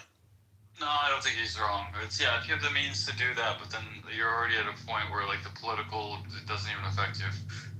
For most people, they're not at that point. So the politics does affect their daily life. I mean, like it's affected your life. Look, you fucking couldn't leave the country for a very important event. Yeah, but I survived, and that's fine. Yeah.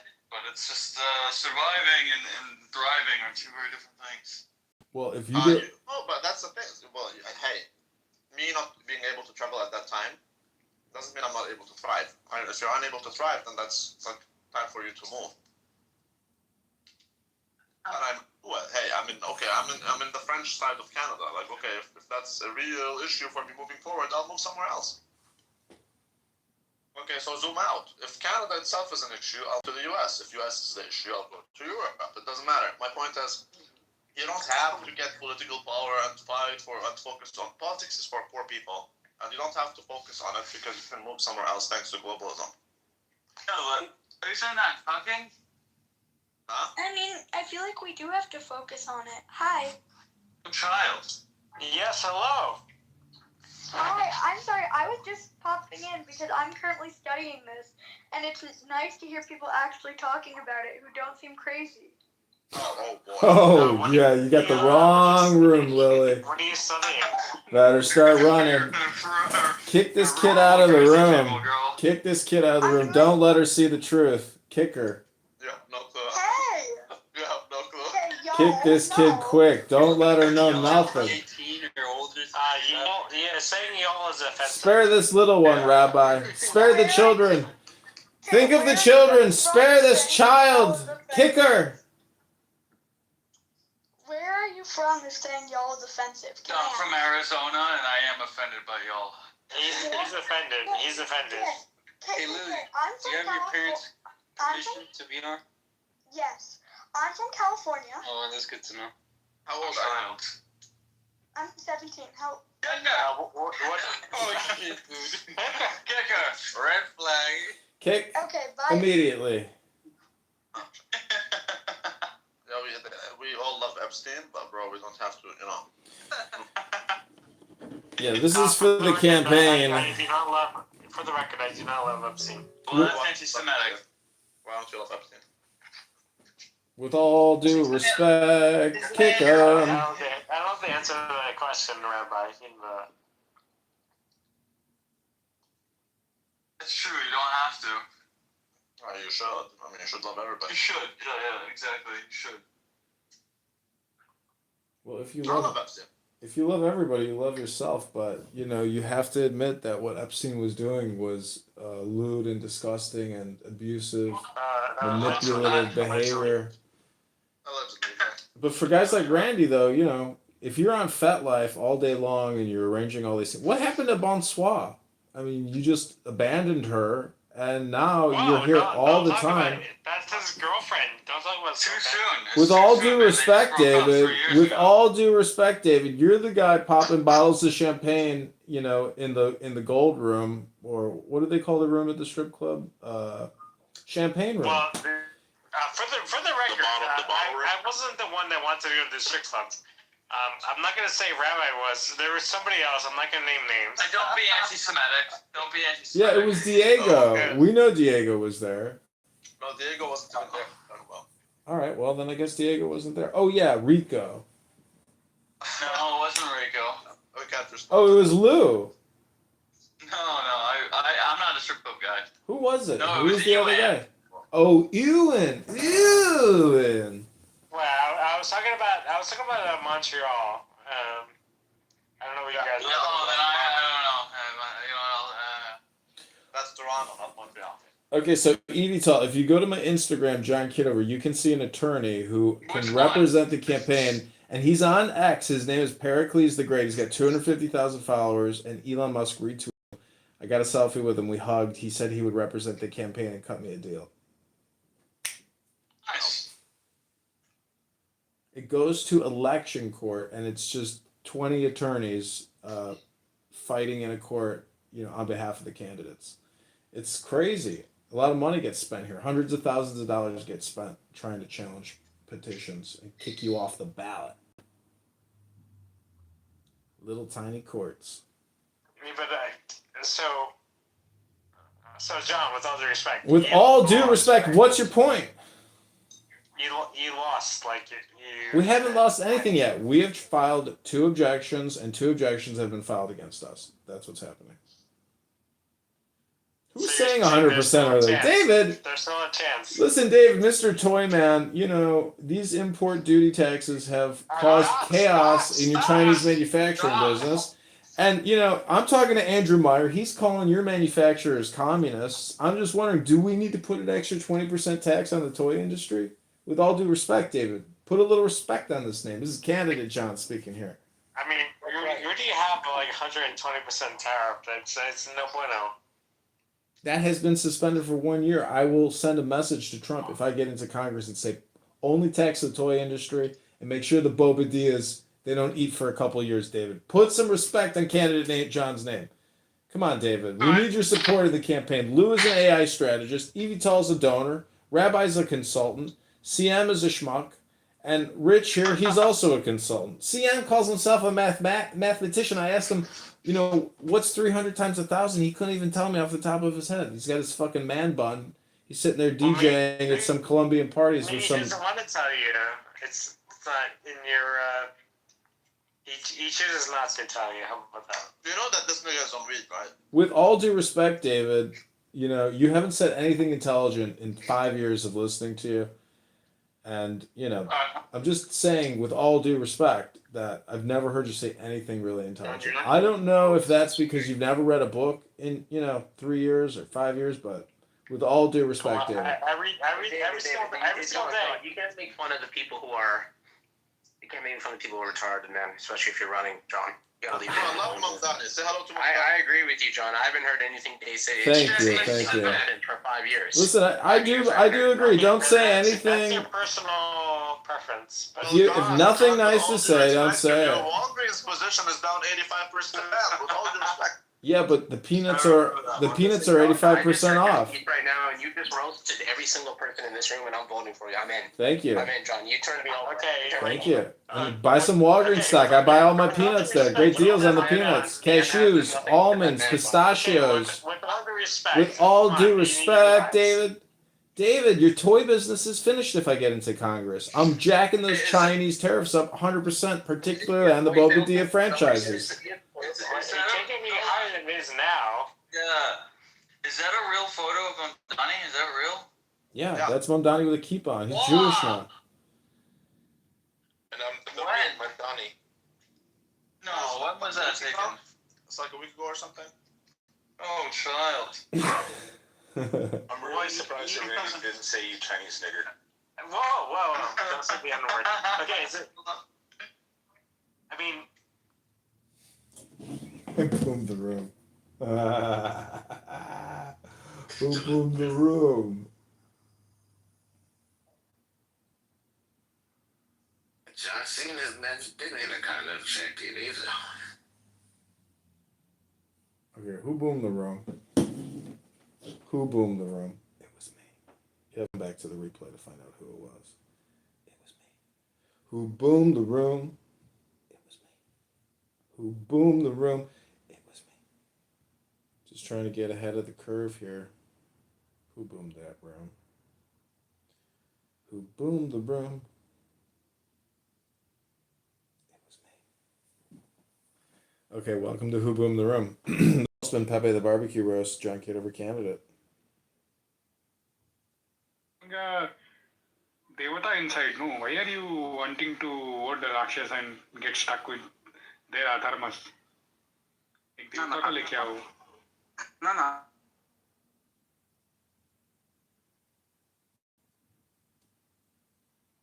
Welcome, I'm Donnie. Who boomed the room? No idea. But they'll be entering for this. Good. People must be held accountable. Rabbi just opened the room. Oh, great. He'll be held accountable. But who boomed the room?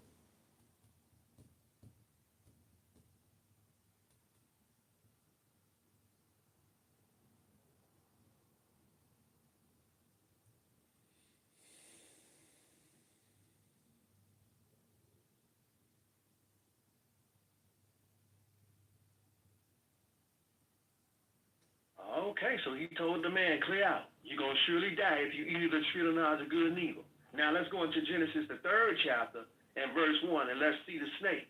Let's see the serpent, the devil, Satan. Verse 1, Genesis 3:1. Go ahead and read. Now the serpent was more subtle than any beast of the field which the Lord God had made. Now you know what subtle means? That means like underhanded or real cunning, deceitful. Go ahead and read. And he said unto the woman, yeah, has God said, ye should not eat of every tree of the garden? Oh, he asked her, did God say that you can't eat nothing? Wait a minute. God didn't say that. But first of all, how did you know that God mentioned anything in regards to the garden and the fruits? See? Go ahead and read. And the woman said unto the serpent, we may eat of the... Oh. I don't know if I mean, they had to have heard me. No, but there was a couple of Jews in there. I like Mixed. Like, I like Mixed. And he's a lawyer, too, which... Mixed is good. Yeah. So I kind of felt bad. Divulging trade secrets. Yeah, Lou, if you ever need a lawyer, where to turn to? The thing is, I think Mixed can be a superstar. His problem is that he's too emotional. Like, he's almost as bad as a normal bro. I love Mixed. At least he's honest. At least he's honest and direct. So I like that. Honest? Well, I haven't seen that from him. Oh shit.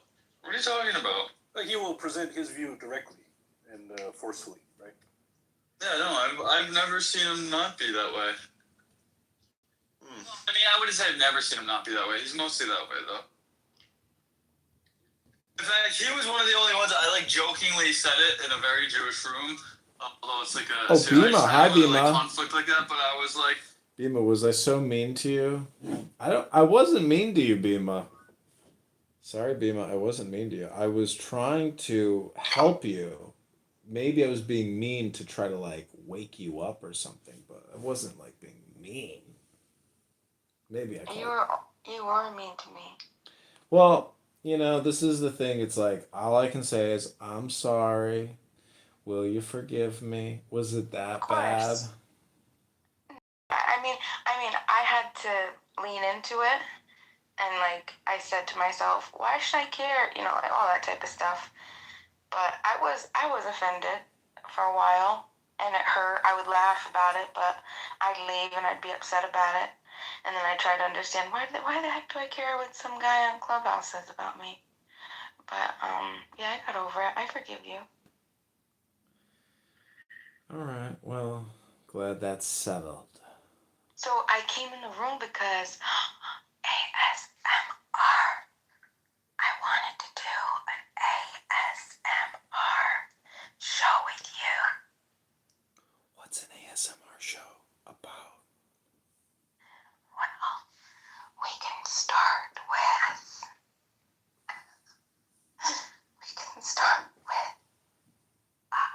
talking a little bit like this.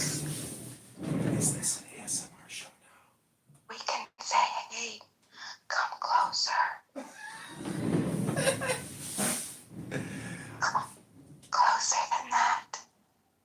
I want you to hear every sound and every breath like I'm right next to you. And I want you to take a deep breath with me. Inhale. And exhale.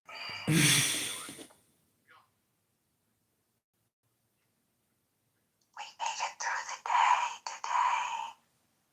Even the parts we didn't think we'd make it through. I'm proud of you. This is Bima doing an ASMR show in my other room.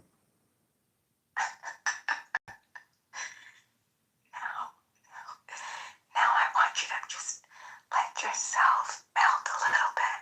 Just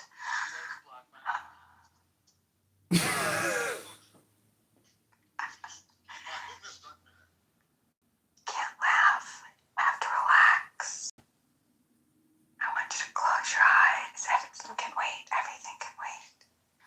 The world can wait. The world can wait. And right now, it's just you and my voice running for Congress. And you're safe here. You're safe here with us. Stay with us just a little longer. It's probably the most effective video I'll shoot today. You can follow John's ASMR Hypnosis Relaxation Sounds Room. Join and follow him. We saved a spot for you.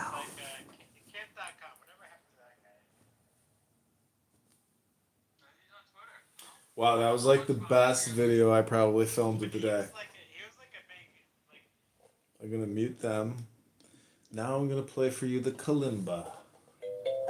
And if you want to do more ASMR while I'm playing this kalimba and we create some ASMR pleasures together, that will really be super cool. The campaign.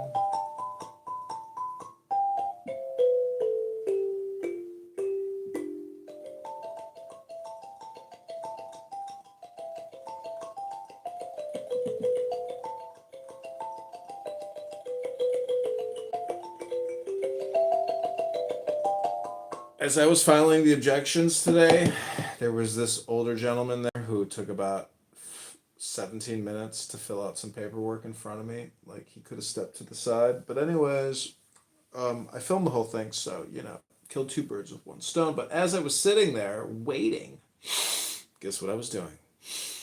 I was breathing.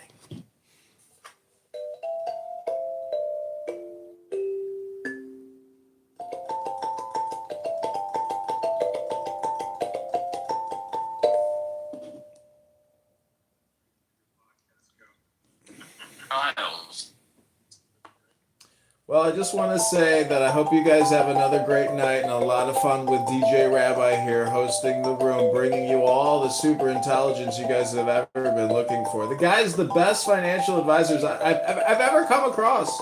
This guy can really pick them. He can really beat you in darts.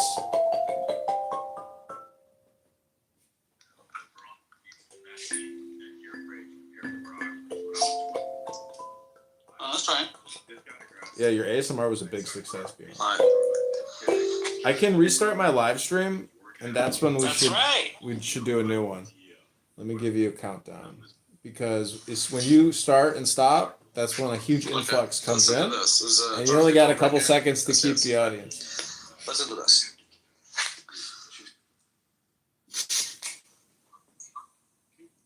Hello, everybody on Cookhouse.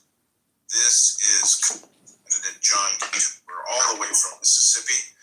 I'm now touring here to appeal to the nigger population and their support for the Yiddishkikes in Chicago.